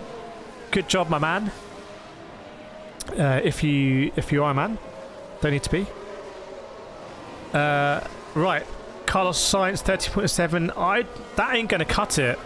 By the way, 13s I don't think are gonna cut it, are they? Sorry, 13.7s aren't gonna cut it. Remember, only the top. If you're new to Formula 1, only the top 10 drivers are gonna make it through into Q3. So we're in the middle session now. We're basically, this session is about finding out who are the fastest 10 drivers, and then we're going to do a top 10 shootout with them at the end. So this session is working out who is the top 10 out of the 15 that we have right now. And at the moment, Verstappen said, right, I'm doing a 12.7, so I think that's going to be in the top 10. He's probably kind of done. Welcome, Neon Sphere. Georging the remote parenting. Very, very, very nice. Very nice. Yeah, chat, actually, let me know, what do you think the cutoff time is going to be for Q2? Because Sergio Perez with the 13.6, I'm not sure that's going to make it through. I'm not sure a 13.6 is going to cut it, to be honest. And Carlos Sainz, I mean, are Ferrari actually in trouble? They were looking good in FP. They were looking good in all the practice sessions, but it shows you that there's way more going on in practice. Sonoda hasn't set a representative lap time yet. There's a lot of cars just cruising around. There's a bit of jostling for position here. I think that's Lewis Hamilton. He wanted to get past one of the AlphaTauris, and AlphaTauris was defending on the straight. So they're all stacking up. We're going to see a lot of cars going around onto their flying laps. You can see there on the leaderboards. Can anyone beat Sergio Perez and sort of get ahead of him? Snowline saying 12. Snowline saying, and yeah, Alex and Turner and Snowline saying 12's needed to get through. Wow, I think a 12 would be ambitious. I'm not sure about a 12, but let's see these lap times coming through. What are we going to have? Lewis Hamilton with the fastest Sector 1 out of anyone, beating out Max Verstappen. A whole 10th quicker than Perez and Sainz. We're going to see people go over the line. They're doing their Sector 3s. What are we going to get? What is going to be required to make it into the top 10 shootout? We will see very quickly. I'm having a look here on my screen as well. Evo saying 35 is going to be the cutoff. James saying 13.2 going to be the cutoff. I think the track is getting faster and faster. It was damp. We saw in Q1, but in Q1, by the way, they even red flagged the session. It was too wet. There are still little bits of spray over the curbs. Hamilton is on fire. Let's see. Lance Stroll goes ahead of Perez. Russell goes ahead of Perez. What is going to be the cutoff here? So you've got Alonso goes P2 with a 13.2, but Max Verstappen is looking absolutely supreme. I'm not sure exactly what's happened here with Lewis Hamilton. Did Lewis Hamilton abort that lap? Lewis Hamilton may have needed to abort that lap, everyone. So that is suboptimal for Hamilton. He could be in big trouble. He could be in big trouble there. Look at that Perez time going down. Guan Yu Zhou, you'd expect not to get into Q3. I'm interested. I'm looking at Perez. I'm looking at Sainz. Are they going to drop down? Sainz is almost already out of the top 10, by the way. What can Hulkenberg do? Hulkenberg's been looking strong. Hamilton's got to go again. He's had an issue there, and I think he is going. He's got even faster in Sector 1. He's aborted, and he's going even faster. So is Hamilton going to get the quick lap this time round? Norris and Piastri looking very close to each other, but we saw that Piastri did a 13.6 in Q1. So he might be able to get ahead of Perez on that McLaren pace. Sounds like a few cars have crashed. Hamilton, by the way, that Sector 1 is absolutely obscene. Absolutely obscene Sector 1. When you look at it, he's a hold, and there he goes, a 12.99, our second driver in the 12. So have Mercedes found a bit of pace here. Where is George Russell? And there we go. Carlos Sainz is in P9. So Carlos Sainz is very much at risk from Hulkenberg to Noda, De Vries. Can Guan Yu Zhou do anything? I don't know. Remember, Bottas and the other Alpha has gone out. Everyone putting their money on Hulk getting a podium. I tell you what, Hulk has been absolutely on fire at times this weekend. He looks fired up in the Haas. Hans saying Hulkenberg and Hamilton will make it. Let us know in the chat. There are 7 minutes to go. Who do you think is going to be the big casualty in Q2? Carlos Sainz, could he miss out? Sergio Perez, could he miss out? What about Russell? Could it go up there? What is the cutoff going to be? At the moment, the cutoff, if you're in a 13, you're okay. But I don't think a 13 is going to make it. We saw Valtteri Bottas do a 13.9 in Q1 and actually got knocked out. So this is absolutely insane. Absolutely insane. I think most of the cars are going to be in the pits, changing tyres, probably having to go for a new set of softs. Maybe some will go for scrubbed. And this is going to be it. This is going to be the runs where you make it or you break it. Perez might be dramatic if he misses Q3. Yes. What a commentary. It's almost like watching live. It is almost live.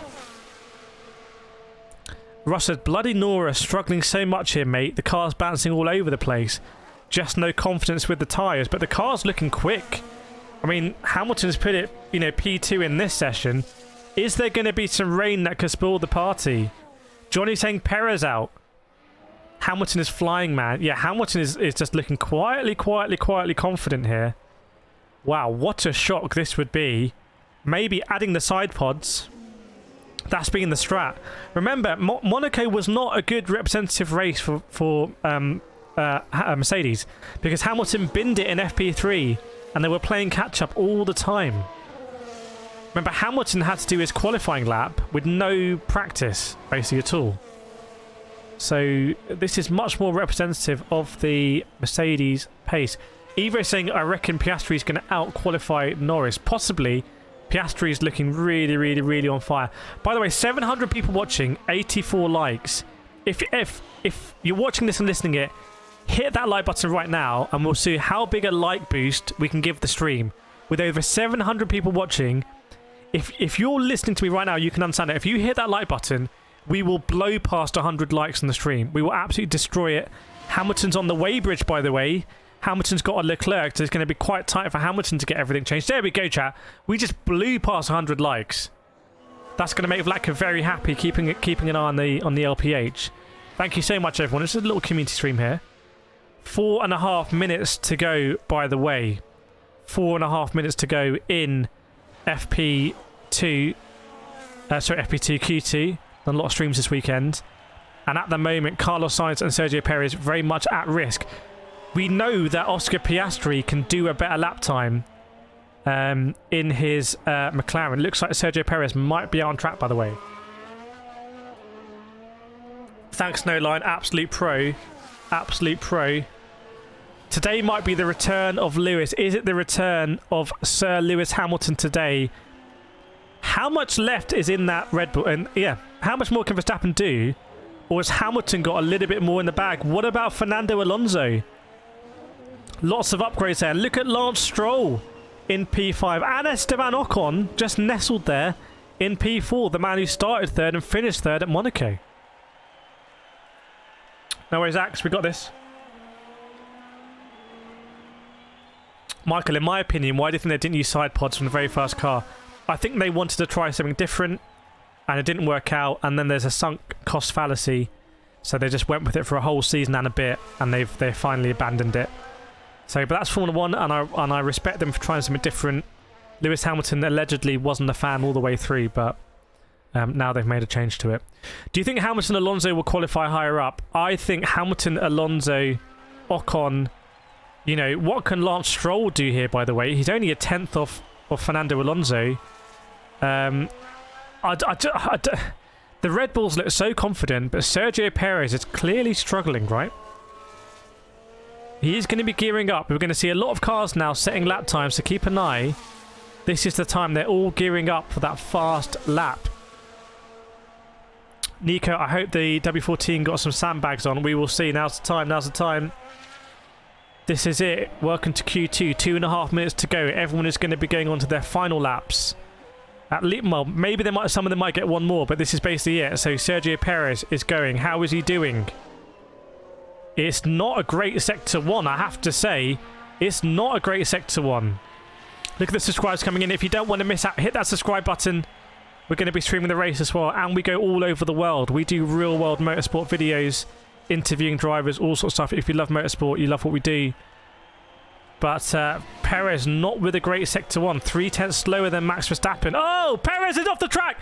Perez is off. Perez is in big trouble. Perez is off the track. In the gravel. Horner wasn't looking. Adrian Newey points it out. Big motor of understeer. Sergio Perez, big trouble. Big trouble for Perez here. Big trouble for Sergio Perez's career. Because crashed out of qualifying at Monaco. Disaster for the race. Crashed out of qualifying here. Does get it back on the track. It's a trip to the gravel. Will he get enough time to go again? His tyres are dirty. He's going to have to try and go again. He can't come into the pits. It's going to be chaos here. Sergio Perez has to go again. He's got to spool it up. And I feel like Hulkenberg might have been trying to avoid him there even. My word. Welcome Bob Nacho, Casey on Nacho. Look at the LPH. Absolutely insane. End of career. I think it's the beginning of Sergio Perez's career, because I think Sergio Perez is going to do a great job in endurance racing. I've said it before again. I think he's the most likely driver to do the Triple Crown. But keep an eye on Sergio Perez. He has to go again. Keep an eye on that Sector 1. He is dangerously close to the drop zone right now. Let's cough. Lando Norris, by the way. 12.7 for Lando. Perez is at the moment, he is out. Carlos Sainz is safe. Who is in the danger zone? George Russell is looking risky. Not great sectors. Lando with an absolutely insane Sector 3. What can Oscar Piastri do? He goes P6. George Russell at the moment is going to be out of Q3. Sergio Perez as well is desperately having to do this. He's just been into the gravel. There's probably gravel in the car, gravel in the cockpit.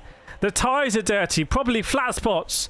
But he's got to try and do his best here. Nico Hulkenberg is in P10 at the moment.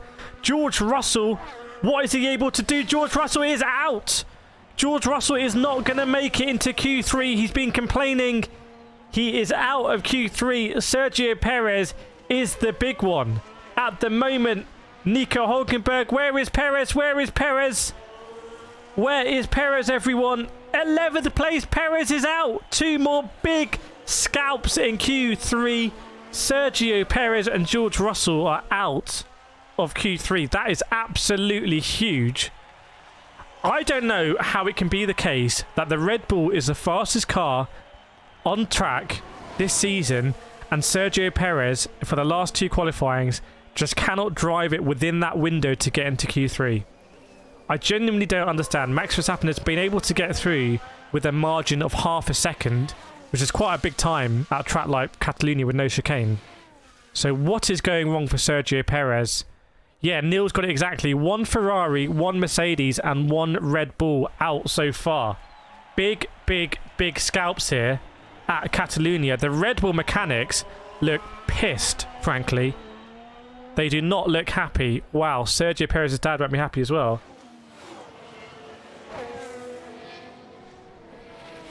This is absolutely crazy, to be honest. I genuinely don't understand how Sergio Perez can be out in Q2 and how Charles Leclerc can be out in Q1. I just don't understand. The cars are just so much quicker than some of the cars they're racing against. James, did you get the cutoff right? This is, I don't know. The other thing is that this raises the question, right? Is the Red Bull actually not quite as quick as we think it is? It's just Verstappen is an absolute beast. And if so, are the other teams catching up with Red Bull? Oh my word, there was huge drama between the Mercedes drivers. I'm going to have to call this Lewis Hamilton trying to overtake George Russell on the start-finish straight, and George Russell puts Lewis Hamilton into the grass on the start-finish straight, but there was a Ferrari on the inside coming out the pits. Was there even some contact there? There's even damage. My word, there's damage on Lewis Hamilton's car. He's lost his front right end plate. This is insane. Things go bad to words for Mercedes here. George Russell has put Lewis Hamilton in the grass on the start-finish straight, and the crash from Sergio Perez was very weird as well. Look here at Sergio Perez. This is where I was sitting last year. Oh, he just sort of chucked it in and had to counter-steer and counter-steered off the track. But anyone see what happened with Mercedes there? That was insane. That was absolutely insane. And the crash, remember Perez with a very weird washout at Saint-Devote Turn 1 at Monaco last weekend. And again, a similar moment. Turning in and the back end washing out. So 2 qualifyings in a row. Turning into Jonathan Ross here. And 2 huge moments for old Sergio P, who is out and not going to be in the running for Q3. Yeah, this is like a Monaco drama. People have been saying the season's really boring, but honestly, the way we're following it, I don't know if we're just following the drama. But that could have been Lewis Hamilton in the wall, frankly. And they've got to replace that front ring. That's what you don't want to do. Look, if you're Lewis Hamilton, you just put it in P4 in Q2. Not bad, right? Only a 10th and a half off Max Verstappen. And now you've got to change your whole front ring. Like, you know, theoretically, it should be the same measurements, but you don't want to have to change it. Something can always go wrong.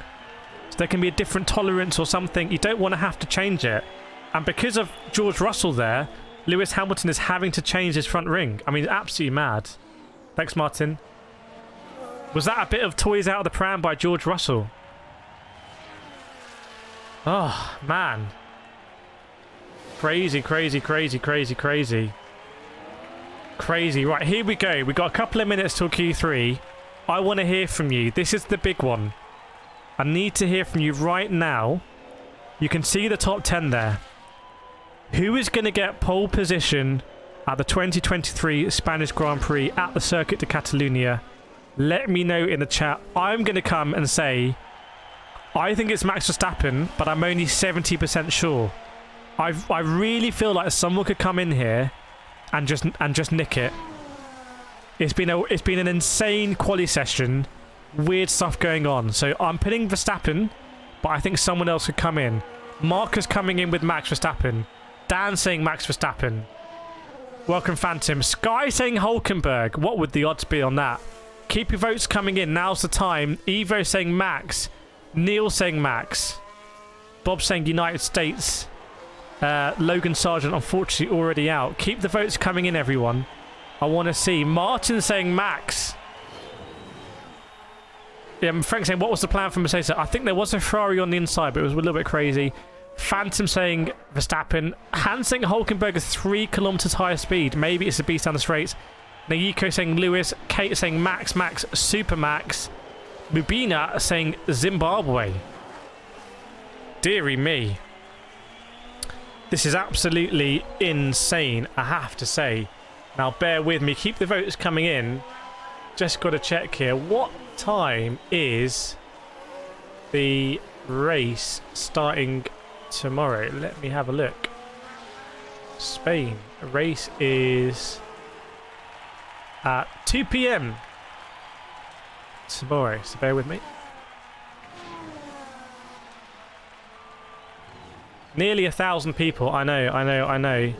And we're getting ready here, frankly, for what could be an absolutely insane Q3. There is 1.5 minutes to go.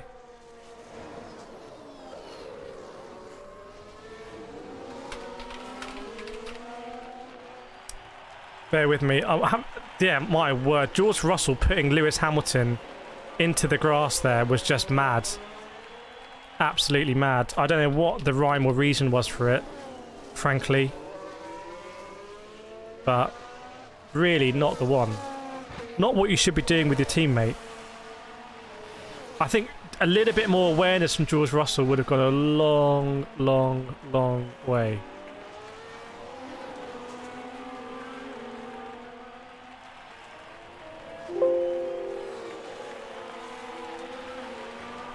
What's going on? Why have I got a little thing here? Just bear with me, I'm just doing some stuff behind the scenes, sorting it out. People saying, did Russell just drive into Hamilton? I really do think he basically did. He basically did there.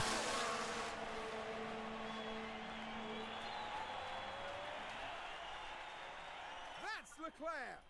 Charles Leclerc is today's winner. Okay, I'm just going to get this going as well. 20 seconds to go. 20 seconds to go. This is what we do, by the way. We just have the race going on in the background.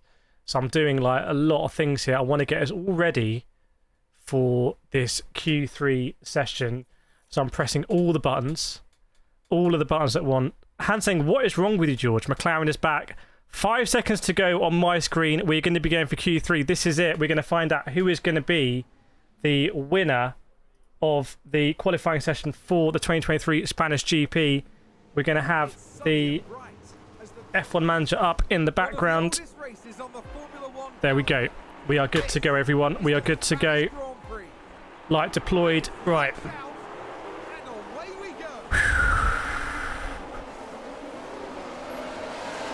By the way, sorry, I saw Ocon go on leaderboard. I don't know if Verstappen was having a lap time delete there or something. Got to be careful here that you don't go over the curbs. They're very brutal now on the track limit situation. I'm going to have another look here at the Mercedes and tell you exactly what I see. Hamilton's behind Russell in the total start finish line. And yeah, Russell has to avoid a slow Ferrari. I wonder if it goes back to the Ferrari. But the Ferrari was within the pit lines, I think. No, the Ferrari wasn't. And a massive front wing plate comes off, almost goes into the crowd. It's a very dangerous moment there in qualifying. I have no idea why they were racing like this. But contact between the two Mercedes in qualifying. Yes, Perez is out. Perez is out. This is your qualifying session right now. You're having a look at the standings. I've got the live feed as well. We're going to see who's going to get the all-important Q3. But I want to make a very important point before we see that. I said at the beginning of this stream, one of the most important things for the teams here would be having both of your drivers qualifying near the front of the grid. Verstappen is not going to have a teammate. Sainz is not going to have a teammate. Hamilton is not going to have a teammate. What if Alpine can get two drivers near the top of the grid? Oscar Piastri and Lando Norris do an incredible job.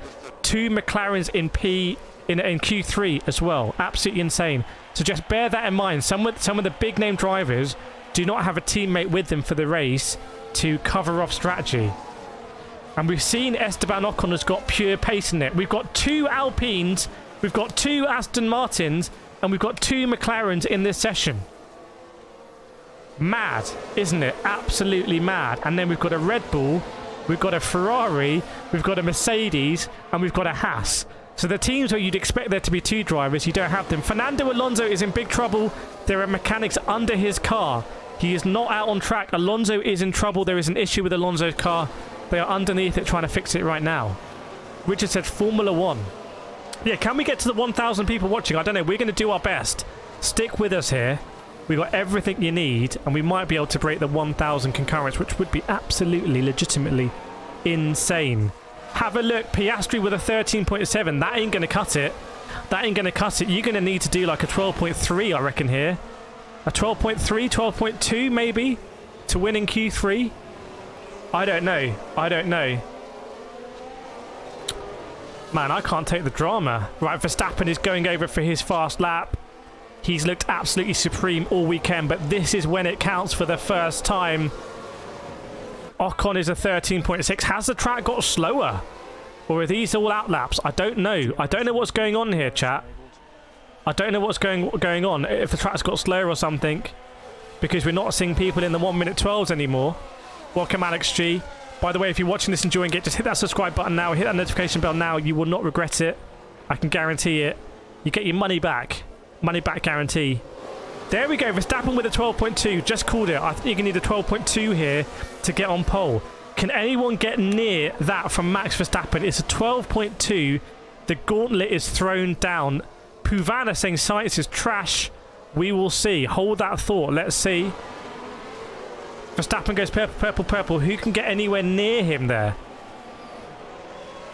Have a look at those sectors, by the way, from Max Verstappen. And he is in a class of his own at the moment. I have to say, absolute class of his own. Welcome, Ada. Good to have you on board, my friend. Max Verstappen 12.2. We've seen Lewis Hamilton get in the 12s. What about Fernando Alonso? I'm going to keep an eye on Alonso here for you. It looks like big issues with Alonso's car. They have not been able to get that out of the garage so far. Nico Hülkenberg also still in the pits. Big drama here for Alonso, but we'll just have to park that story because we need to see, is anyone going to be able to compete with Max Verstappen? We know other drivers can go in the 1:12, but why are they not able to do it at the moment? Has there been a change in track conditions? Lewis Hamilton with a new front wing. Is that putting him off in any way, shape or form? George Russell, I think, will have a big case to answer. A shake of the head there from Toto Wolff. George Russell may just have really hurt Mercedes' chance of getting right up there in this Spanish GP Q3. 7 minutes to go. We're still going to get the fast times right at the end. I will call it how I see it. Charles Leclerc obviously out of the car because he's starting from 19th place. This has been a mad qualifying session. I don't understand Formula 1 sometimes. Formula 1, sort yourselves out. Sometimes it's just too insane for me. Carlos Sainz, can he get in the 1:12s? He's limbering it up for an attack. You see Nico Hülkenberg has got out of the pits. I believe he might be on an outlap there. Have they put used tyres on to test the conditions? I do not know. Wow, Max Verstappen's tyres are absolutely steaming. Literally steaming coming into the pits. And some moisture on it. Is it starting to rain? Is it starting to rain? A lot of moisture on... Alright, they're putting tyres now on Fernando Alonso's car. But honestly, we have not seen representative lap times from a lot of cars in this Q3. Someone in chat saying, George, had they put used tyres on? Maybe they're running out of tyres. Remember, the Alpine cars did not use soft tyres in FP3. The Alpine cars have saved an extra set of soft tyres. I don't think the soft tyres are going to be usable in the race, so you want to use the soft tyres right now. Maybe they're going to get another run here on the soft tyres for the Alpine cars, but they're running out of time. We're going to be going on to last runs, everyone. 5.5 minutes to go, and at the moment Max Verstappen is making everyone else look a little bit silly, frankly, because he's a second ahead. But we know it doesn't tell the whole story, because we know other drivers are capable of getting in the 1:12s. There are a few umbrellas up in the stands. Is it from the sun? Is it from the rain? I don't know. As you can see, when I was there previously last year, very, very, very sunny when it gets there, and Kathleen just sort of bakes. So your umbrellas serve a dual purpose. Dual purpose, like the hand-cooked tyres. Wow, look at the subscriber gang coming in hot. Good to have you all with us. If the car was incredible, then Perez wouldn't have struggled. A very good point. Hulkenberg has been, you know, he was very quick in FP2, wasn't he? Relatively for that session. What can he do here? Keep an eye. Hulkenberg goes provisional P3. But I don't think that lap time is going to stand up. I think we're going to see lap times tumble in the final run to Q3 here. But I wonder if Max Verstappen already has got it sewn up. That you might be seeing there the provisional pole position time already. That might be the provisional pole position time. I did think a 12.2 might be what you need to get on pole. Yeah, welcome everyone with us. We're part of the community here. Just F1 fans all over the world. Bear in mind, a lot of people watching won't be able to understand anything I'm saying because for my sins, I'm only speaking in English here. But it's just the vibe. It's just the community spirit that we have. And I'm just waiting to see when the cars are going to go out. Big claps there from the Haas garage for Nico Hulkenberg. But I do wonder if that time is going to tumble down. I think 1 minute 13s could be very old news in this session. They might use soft in the race if they expect rain soon, yes, or maybe at the end. That's a very good point. It's a very, very, very good point. There's 3.5 minutes to go. Remember, it's 1 minute 13 or so to do your lap time, and you need to do a lap time as well. So they're leaving it very late. I hope no one's going to miss the cutoff here. I'm telling you, they're leaving it very, very, very late. That's already about 2 minutes 30 that you need just to get around, and it's 3 minutes. Right, here we go, the 3 minute. We go below 3 minutes. We see drivers leaving the pits. Fernando Alonso is going to be at front of the train.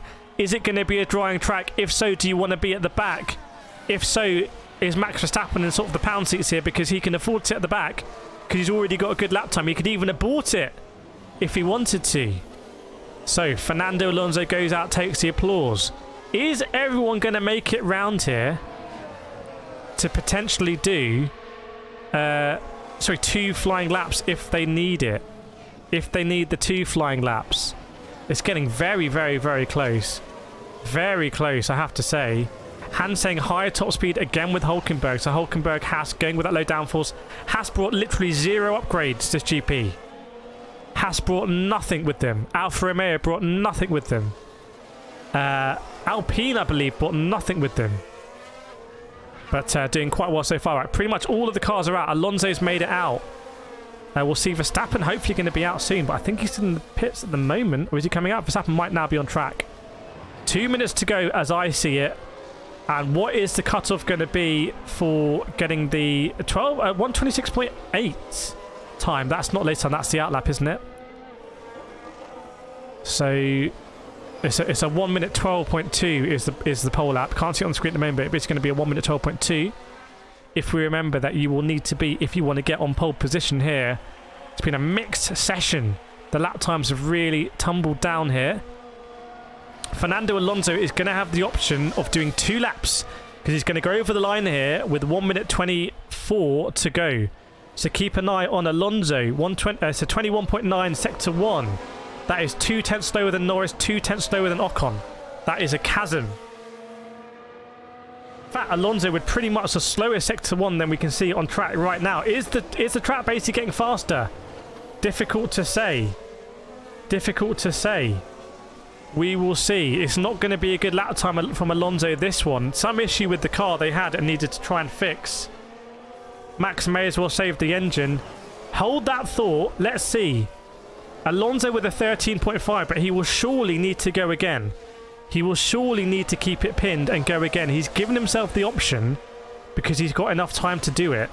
Carlos Sainz, there we go, with a 12.7. Right, here we go. Carlos Sainz P2, Lance Stroll P3, Esteban Ocon P4. Carlos Sainz got to P2, but half a second behind Max Verstappen.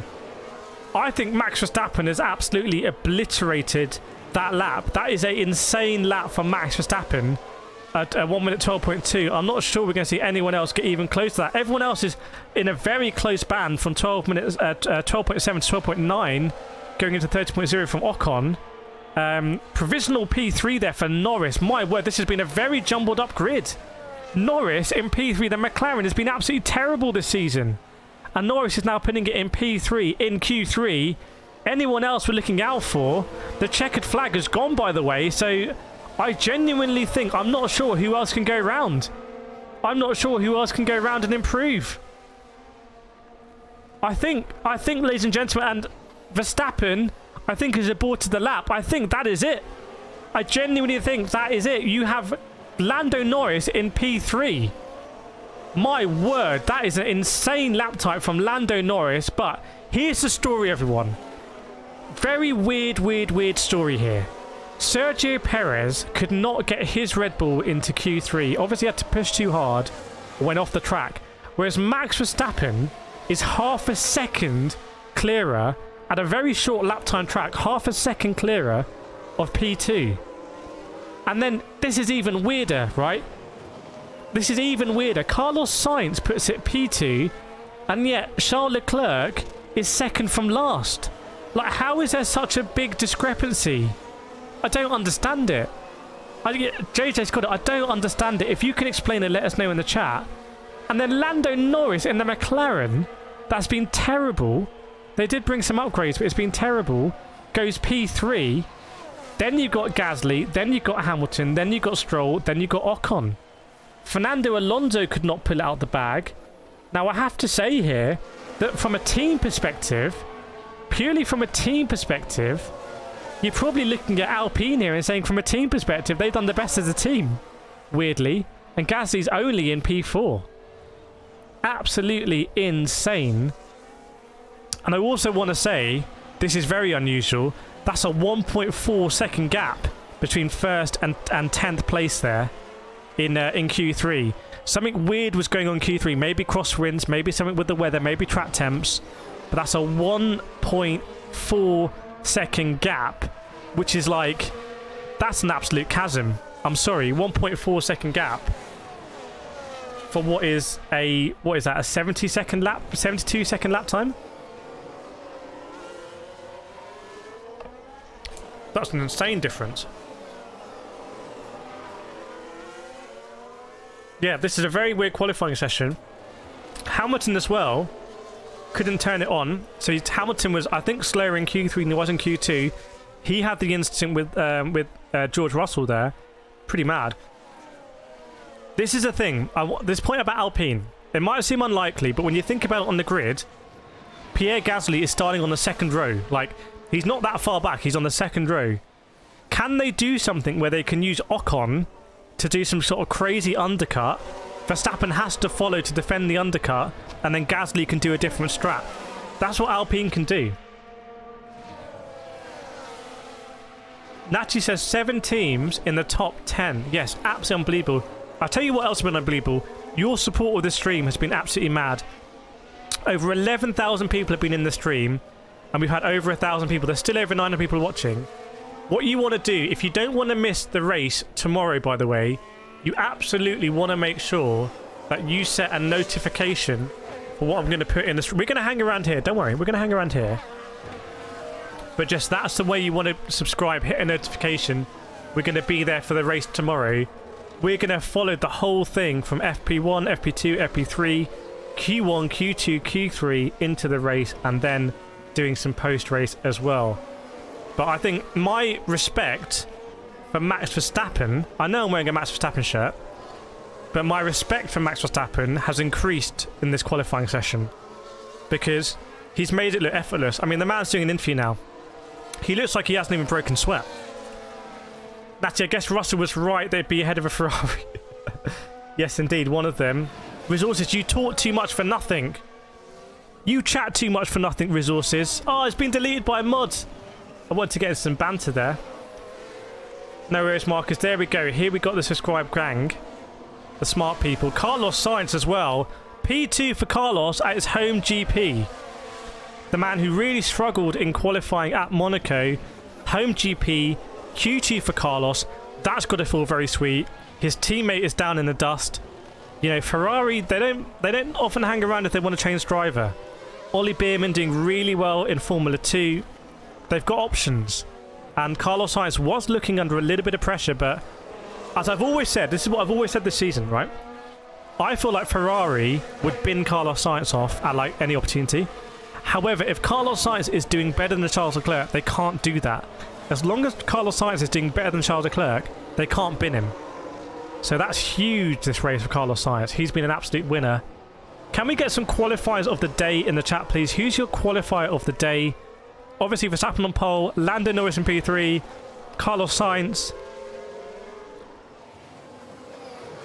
I mean, does Nico Hülkenberg getting through to Q3 kind of carry any weight there? Let us know who your driver of qualifier of the day is.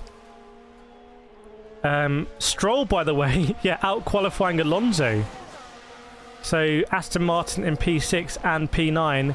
Big shame for Alonso there. There was obviously some issue with the car they had to fix, so I think he missed out on his first run. Patiently going Norris, JJ going Carlos Sainz, Dan saying Hülkenberg, Eva saying Hulk. Yes, Cass saying Gasly still might get a penalty. Gasly might get a grid drop, which would promote Lewis Hamilton. It might be a 5-place grid drop for Gasly. Now, 4D chess from Alonso. Do you remember? Alonso... Okay, hang on, whoa. Let me This is crazy, okay?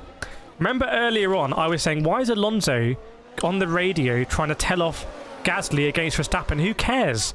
Like, let Verstappen deal with that. Like, he's not impeding you. Why are you telling on Gasly? Here we go. Alonso probably thought it was likely that Gasly might be ahead of him in qualifying, and therefore if Gasly gets a penalty, Alonso will jump him. Big brain thinking. Chat, what do we think? Is that big brain thinking from Alonso? Let me know if I've just solved that riddle there. That's my theory. Only the biggest of big brain thinking there from Alonso. I'm just putting it out there. I'm putting it out there. Resources doesn't like Verstappen.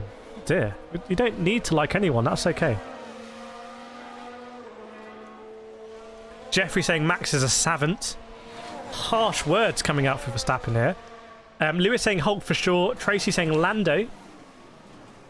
Han saying Stroll. Snell saying Max. Vlatka saying Norris. Ace Rip Perez. His days are over. Big brain moment from Alonso. Alonso's crazy like a fox. Lewis, Alonso was playing chess. Yeah, okay. I think we might have solved this. Big brain theory with Alonso. Just going to do a run through again of your top 10 before any race penalties might be applied. So Max Verstappen P1, Carlos Sainz P2, Lando Norris P3, Pierre Gasly in P4. I think a little bit underrated there. Lewis Hamilton P5, Lance Stroll P6, Esteban Ocon P7, Nico Hülkenberg in P8, Fernando Alonso in P9, and Oscar Piastri, who I think, as a rookie driver getting into Q3 in a McLaren, deserves a bit of credit. But maybe McLaren have really found something. It is possible. Ricardo must be smiling, yeah. Ricardo is going to be licking his chops right now. And as we continue the run down the classification, we've got Sergio Perez in P11. He binned it in Q2, went off the track and gave it all to do. He had to try and do a lap right, and it didn't quite work out. George Russell in P12, then he crashed into his teammate. Guan Yu Zhou, a little bit anomalous in that session, P13. Nick De Vries had a very big moment in Q1, if you remember. Big flat spots in P14. Yuki Tsunoda in P15, he also went off the track. Valtteri Bottas went off the track as well in a P16. Kevin Magnussen, quite anonymous, in P17. Alex Albon not really able to outperform the car this time around in P18. Charles Leclerc, I have to say, the biggest loser from today, the worst qualifier from today, has to be Charles Leclerc. How he is splitting the Williams there, I don't understand. He's in P19. And then Logan Sargent, who did bin the car in FP3, they managed to repair it, but he is down in P20. Welcome, Funky. Yes, it is busy here. Still room for Funky Monkey always. What happened to Russell? Russell was complaining about the car, didn't have a good qualifying session, and then made contact with Lewis Hamilton on the straight. I reckon the driver interviews might be a little bit spicy unless the Mercedes PR experts have managed to get into the way. Now they're talking, I want to make a point here actually. They're showing some footage on screen of the W Series and Susie Wolf. I think it's absolutely disgraceful how Formula One have not supported F1 Academy this year. Like they deliberately work behind the scenes, a lot of politics, to basically kill off the W Series, that, whether you like it or hate it, offered a lot of exposure for women drivers, women open-seater drivers. They replaced it with F1 Academy, so there was no space for W Series, and then they have not supported F1 Academy in any meaningful way. You cannot watch it. It's not being broadcast, and I think there's lots of very talented women drivers out there that are not getting the exposure that they would otherwise get. So just a little point from me. You might not agree with it, you might not like what I'm saying, but I think it's pretty disgraceful what Formula 1 have done there with that program that they had to support women drivers, and they've just sort of binned it. You know? Anyway. Gengar saying Perez will bounce. Perez will improve on race day. It doesn't work that way. We saw it at Monaco. Remember Perez pitting on lap 2? It did not work because he couldn't overtake. So, you know, unless this is going to be a 2-stopper tomorrow, it ain't going to work, frankly. Blizzard glad that Lando did so well with qualifying. Yeah, great to see Lando back up there, obviously. My colleague at Veloci, Lando Norris. Ace, he could gather data early on from Max. Yeah, I think Perez is just... this is going to sound really harsh, okay? This is going to sound really harsh. Right now, what is the point of Sergio Perez? Just let that sit. And this is a driver that I massively rate. I rated him so much when he was at Sauber. I rated him so much when he was at McLaren. I rated him so much when at Force India. I rate this driver. I think he's going to be the next winner of the Triple Crown.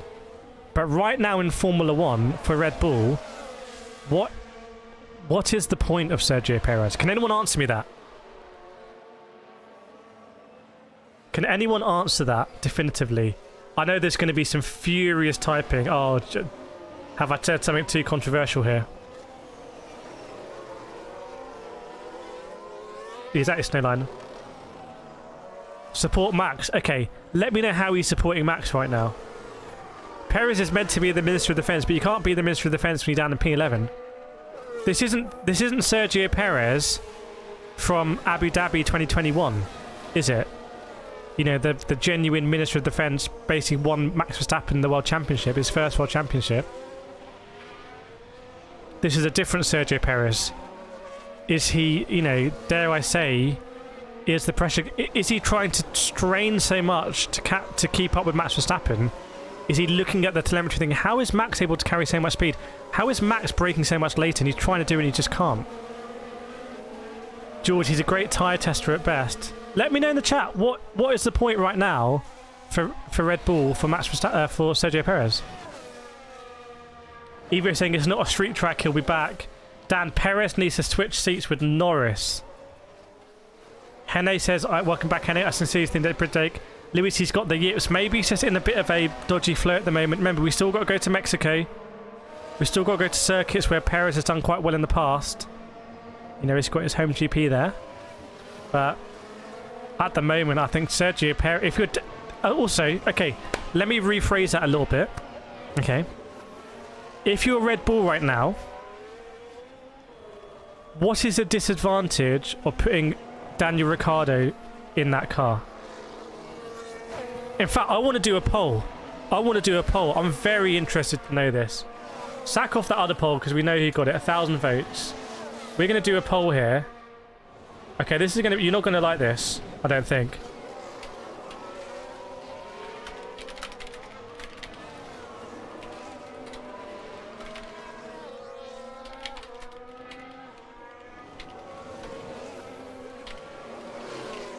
You're not going to like this.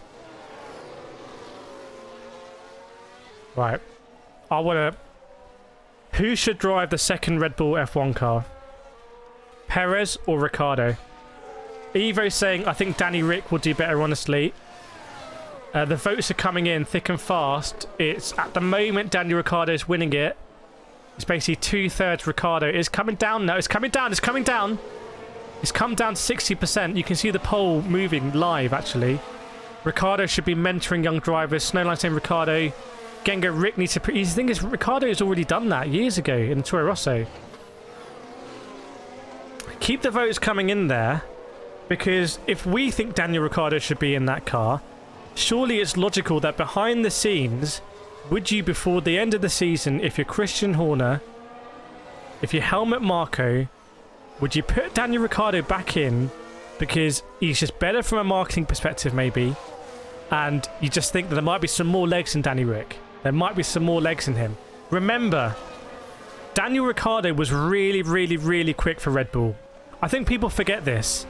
I've seen Daniel Ricciardo race at Red Bull. I was there at Monaco, I think, when he won the Redemption one. He was really, really, really quick for Red Bull. You know, he left Red Bull, I think, because things were probably getting a little bit tetchy between him and Max Verstappen. And since then, Max hasn't really had a challenger, right? He's not really had a challenger. Crazy to think that they partnered people like Alex Albon up with Max, but it still didn't challenge him. At the moment, it's narrowing now. 100 votes, and it's only 60-40 now. Henna, yes, but the cars... The thing is, he went to McLaren, and the McLaren brakes really did not suit Ricciardo. The philosophy of the McLaren did not suit Daniel Ricciardo. Snowline saying Daniel was great in a Red Bull car. He knows how that team works. Mate, I was very... I thought... I've made videos on that. I thought it was a very bad move from Daniel Ricciardo to move to Red Bull to be a third driver. I was like, that's the end of his career. Because you be a third driver, you're like a promo driver. That's it. He's not really a test driver. He's like a promo driver. But maybe he just got his foot in the door there in case the wheels came off for Sergio Perez. And we see a lot of pictures of Christian Horner and Daniel Ricciardo having a chat. And if you're Ricciardo, you'd be there saying, hey boss, come on boss, put me in for one. Put me in for one, boss. Yeah, the Monaco drive by Ricciardo. Remember, they ruined it for Ricciardo the year before. Ricciardo should have won the year before. And they ruined it for him. Didn't Hamilton win in the end? Christian loves Danny Rick, but Helmut gets the final say, and I think he prefers Checo. Helmut turns off drivers quicker than anyone else in the world. And the last two qualifying sessions from Sergio Perez have been P20 and P11. That's a 10th of the season. Right? That ain't good enough. For 10% of the season to be back there ain't going to work. 2 out of 20 races, Sergio Perez has flopped it. So... Evo says, another thing to mention is Daniel Ricciardo and Max have very similar driving styles. Look, they're maintaining Daniel's profile. They send stuff like the Met Gala. They put him on these TV programs. They're still maintaining his profile. You know, it's not all about profile, but they're still keeping him warm, aren't they? Ricciardo should go at Haas. No. Gengar saying Perez isn't comfortable. There's 2 moments in the last 2 qualifying sessions where Perez has really lost the rear of the car in a weird way. Gengar saying Rick is the PR guy. Well, let's have a look. I mean, it's narrowing the votes and that. Get your votes in, by the way. It's only 59% Ricciardo now. It's only 59% Ricciardo. So, you know, are we underwriting Sergio Perez? I think Sergio Perez is one of the most talented drivers when it comes to the tyres. Is it the case that behind the scenes, Sergio Perez makes Max Verstappen look quick, or helps Max Verstappen to get quick? Do you know what I mean? By giving a lot of good data. It could be the case. It could be the case. Waiting to see, by the way, if there's any penalties coming through. So I will relay them to you if there's any penalties. Snowline, everyone loves Ricciardo's persona, plus he was great in the Red Bull. Do you really know F1? Do you really know me? You love using double letters resources. Hello, that's correct. Tough. The new cars is a different one. They are less pointy into the corners. Sachinadan says, if Danny gets a drive in any top team next season, yes, it will be. He really wants to stay in Formula 1. But Danny Rick, he went to Renault. He took the big money. Renault sort of like, again, trying to do a big manufacturer package. You know, just didn't really work out for him at Renault. And he was in his prime. He was in his prime there. It was a big contract. Wasn't it 20 million a year or something? Massive contract. So Danny Rick is paid up, by the way. He's paid up. He's probably earned one of the most amount of money of any driver on the grid. So fair play, Danny Rick. But he's still got that hunger, I think, to be in F1. I think he's got that pride in him. Henne, I would really give Ricciardo the test. Surely this is how it will work. This will be the start of it. Red Bull will put Ricciardo in for FP1 or FP2, right? They'll put Ricciardo in. They'll see how Perez does, and they'll compare it against Ricciardo. And I reckon, and they'll just say, "Oh, we're just giving some Ricciardo some track time. We're keeping Danny warm." But behind the scenes, I reckon it'll be whoever's faster, whoever's better on the telemetry, will get the seat. That's what I reckon it will be. That's my theory. That's my theory. Rick should start with Red Bull. He didn't want to go head to head with Max, I think, and he might regret it. He might regret it. I don't know. It depends what you want in life. Do you want the money, or do you want the fame, or do you want the respect? You know. Personally, I like going for the respect. It looks like that's what Danny wants now. He wants to prove. But yeah, the moment with Russell and Hamilton was a bit silly, to be honest.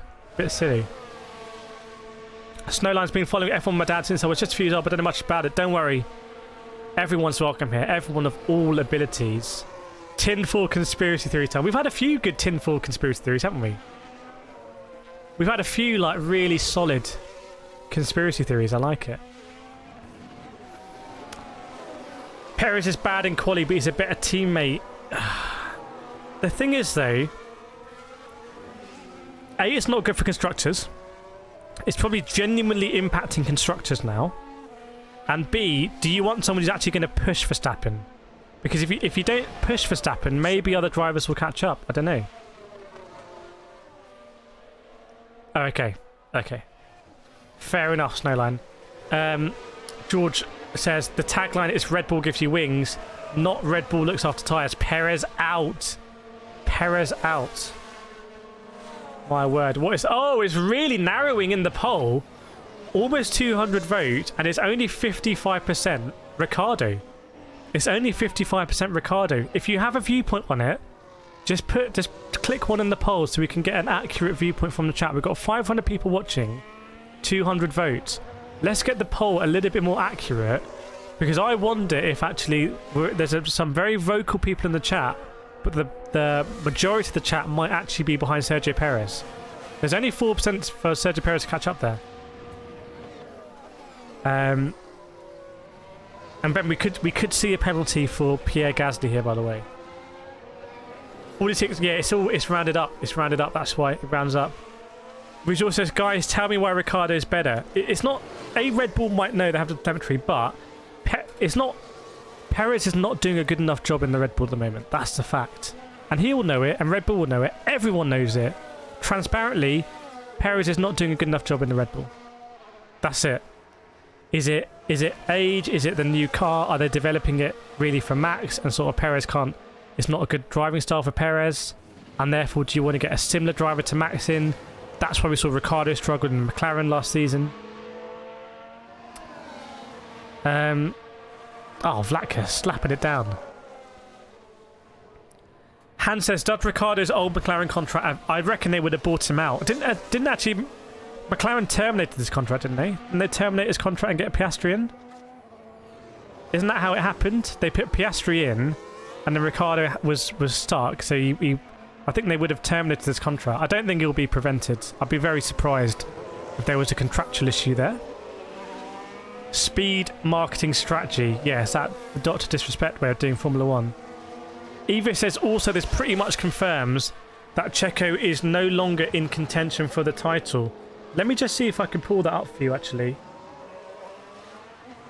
Let me just see if I can pull that up for you. Let me get the championship standings.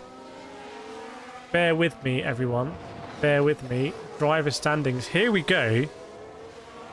I'm going to get the driver standings up for you, so you're going to be able to see.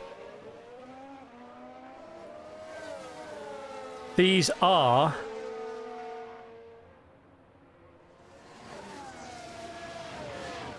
These are the driver standings. So, Perez at the moment provisionally is P2. And by the way, Alonso's not starting that much ahead of Sergio Perez, to be fair. But then again, when you look at this, I mean, Perez has got double the points of George Russell. I mean, Red Bull just ridiculously dominant. Hang on a second. Red Bull just obscene. How Max Verstappen is going to have this title wrapped up? He's going to have it wrapped up. Like, this is going to be dominance. We're already in. Max Verstappen is already a 2-time world champion. He's basically a 3-time world champion, right? Let's be honest, chat. Max Verstappen has just got this wrapped up. Got it wrapped up. See you again, I could see you. We'll see you again tomorrow, hopefully. Catfish says Red Bull will focus to develop the car for Max. He's a world champion. I mean, does it matter who you have in this car? Does it even matter? Do you know what I mean? Let's have a look at team. And again, like, I'm sorry, Max Verstappen has more points on his own than Aston Martin do. Max Verstappen is also the strongest constructor. Yeah, this is wrapped up. Satch saying Max title 1 in Spa. Do you know how early it can be till Max wins it? You're saying Max is going to win it here, because that would make all of these like a dead rubber for the championship. Like, you know, your Drive to Survive fans might not care too much about these races if it's already wrapped up compared to 2021. I keep forgetting just how dominant Max is here. Like, it's 25 points for a win, right? It's 25 for a win and a bonus point.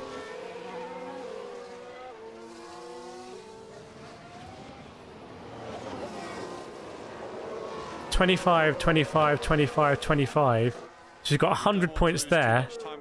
And then he's got second points as well, and he's got fastest laps. It's just obscene. It's just obscene. I'm sorry.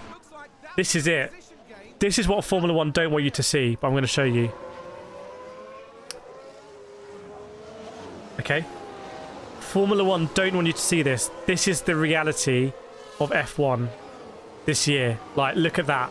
That says absolutely everything about F1 this year. And then look at the left-hand side, and look, 5 tenths from Verstappen. So does it... Going back to my question, is there any point in having Sergio Perez in that car? It doesn't really matter. Max has got it wrapped up. Cheech wants a new... Good luck with your house, Cheech. Good luck with that. If he wins tomorrow, it's over. This is obscene. This is like McLaren MP44, isn't it? Territory. There's no point. You may as well. That could be me, frankly. You could get anyone in that. That wouldn't make a difference. It's all about Verstappen. Although I want to say it's 4-2 at the moment for Verstappen to Perez. That's still a 2 for Perez. That's still 2 for Perez. He's managed to beat the generational talent. So, but this is absolutely obscene. Like, this is just mad. I've never seen anything like it for years. Even in the Red Bull, even in the Mercedes dominance, I'm not sure we quite had dominance like that, did we? Yeah, 9 race consecutive win. Well, we'll see. I think Red Bull will win every race this season. But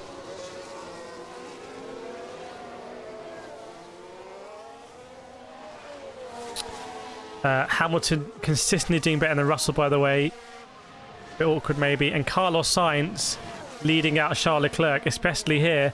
I've kept saying it. Charles Leclerc, he's driving like a number 2 driver. That's it. That's how you drive like a number 2 driver. You've got to be the winner in your team if you don't want to be a number 2 driver. Crazy how few points Alpine have. The failure to convert their good pace into points is actually quite impressive.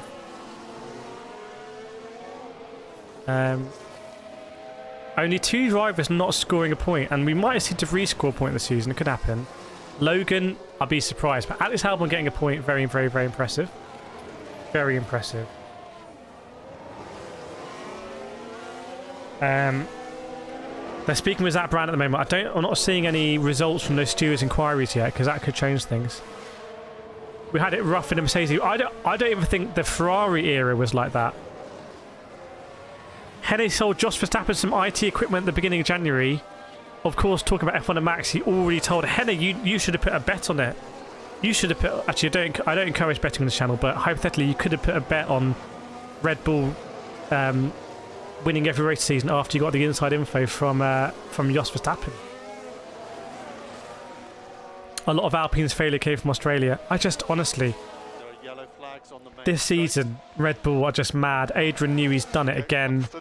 The only kind of hope I imagine is that a lot of people looking at... There's all these memes like, oh, Mercedes crashed, look at Mercedes car. No one cares about Mercedes floor. People looking at the Red Bull floor, will they be able to learn anything from that?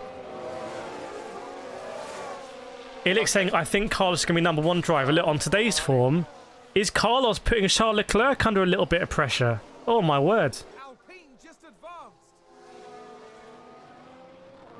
advanced. Snow volunteers to drive, very nice. Lewis says it's a long season. Yeah, but it's a long season, but that is domination like we haven't seen for a long time. How good is overtaking here? I think that we might see a lot of DRS into turn 1 because you'll come onto it a lot faster. So we might see DRS into there, and also on the strap potentially. We'll have to see, is it going to be a 1-stopper between the hards and the mediums, or is it going to be a 2-stopper? We will see. Often depends on the temps. Last year, as you can see me there, last year it was very hot, and the tyres, especially the front left, just couldn't really handle it. Relatively low grip. No one cares. The Williams floor is literally just a floor. It's just flat. It's just like a stock floor. Good. So I need to look after these tyres. But yeah, we will see. We will see. I personally, I really like Catalina. But I've had some great races here. It's a great. I was racing this track the other day. It's a great circuit. Obviously, been down a lot as well. I like being in Spain. Actually, going to be in Spain in the very near future. It's a cool circuit for me, and you know, credit to them. They sell it out. They have a good, you know, it's a good ticket price for them. It's sold out. Everyone has a good time. Last year there were big complaints about the transport and the travel, but I tell you what I always do is I just hang around at the track. So you see last year when I'm at the track there at Catalunya, there was a big controversy because the trains were completely full and people were crushed in the trains and the train station. It was very bad, and in fact, sorry, it was the mayor had to get involved and it was a big scandal. But I didn't experience any of it because I just stayed at the track, walked the whole track until we got kicked off into the paddock. They had to kick us off into the paddock and then sort of walked back to the station, had a few beers, and then by the time I was ready to go, not everyone can do that obviously. And if you've got kids as well, you can't just, you know, hang around. But luckily I was able to do it. So if you can do it, I recommend, if you've got the time and you've gone to visit an F1 race, why you wouldn't walk the track, I genuinely don't know. But that's just me. I'm just wired a bit differently. I can't imagine going and not walking it. You're doing nations? Nah, it's way more fun.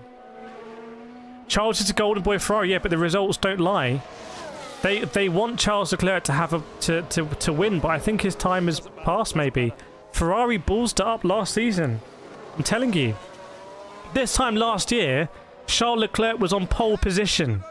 He was on pole position for the race last year. That's how much they ballsed it up, I'm afraid. Because Charles Leclerc this year is in P19. So last year was their chance. And all the Ferrari strap, the mistakes they made upgrading the car, which you can't really account for, it's a little bit of a gamble. Spain, I've never been to Monza, but I would love to go to Monza. So Monza's my favourite track to drive. I would love to go to Monza. Maybe one of my partners. I am going to be going with Formula E in a couple of weeks to Italy, but I'm going to be going with Formula E to Rome, so I'll be doing a grid walk for you there. And I'm going to Formula E London, doing grid walk for you there and other stuff as well. I'm not going to be going to Le Mans. We went to Spa for WC, but I'm not going to go to Le Mans. Just got too much on. Do you find the Steam entertaining? Yeah, I think it'll be an exciting race in the midfield. Look, obviously you're going to have Leclerc come through. You're going to have Perez come through. You're going to have Russell come through. So there might be some interesting strat. What are they going to do strat-wise for Perez here? What are they going to do strat-wise for Leclerc? You know, are they going to try and box him early? Are they going to try and do a softs, mediums, hard or something? I don't know. Put him on the softs early, overtake, and then drop back. I don't know. Oh, Henne did make a bet after speaking with Jos. Very nice. Getting that inside info. We love to see it. By the way, this is the first qualifying or race stream we've done in Formula 1 this season that hasn't been taken down. And I think it's all thanks to your support. We've had 20,000 people join us. We've got a massive 300 people with us right now in this community. It's all thanks to your support. The people that wrote emails to these to Leak ID, because of that, I've been in contact with them and I've worked something out with them. That's great. And you can see that the stream hasn't been taken down. And because of that, we've had a great time. We're allowed to talk about Formula 1. We're not allowed to infringe the copyright of Formula 1. I can't show you the broadcast. I can't play you the sound from the broadcast because that's their copyright, you know. But we can have F1 Manager, we can have my vlog, we can have me here wearing some merchandise, and we can have some data on the screen of driver names and some numbers, because that's not copyright either. So we're able to do this, you know? And it's all thanks to your support, all of the subscribes, all of the likes, you know, it gets us on their radar. And maybe in the future we might get some access, stuff like that. You know, maybe I can work with them and say, hey, look, we should do a bit more official, get some data pulled in. You never know where this can go. So... But this is legitimately a very, very, very big stream. Big stream. 20,000 views is big, you know? And I'm just sitting in my loft trying to open a bubble tea. Right, so what we're going to do now, chat, what we're going to do now, I'm going to put the stream for tomorrow in the chat. It currently only has 2 likes. I want us to bump those likes up. 2 likes. I want us to get those likes up to 50 if we can. So I'm going to end this stream. It's going to automatically take you there. If you like what I do, hit the subscribe button. Check out my other videos after this. Go to my channel and go to premium videos. You'll see my track walks at F1. You'll see my grid walks. You'll see me interviewing F2 drivers, FE drivers, F1 drivers. So go to my channel, go down to premium videos. It's been great. We've got 300 people watching. I'm going to end it here. I don't want to lose the vibe, you know. So head on over there, drop that like, and then go to my channel, go to premium videos. It's free, completely free. Have a look. You might really enjoy it. Thank you so much, everyone, for joining us here. Absolutely insane. I've really, really, really enjoyed it. One of my favourite streams for a very, very, very, very long time. I really mean that. And it's all thanks to you guys and gals. Right, I'm going to end the stream, and I'll see you.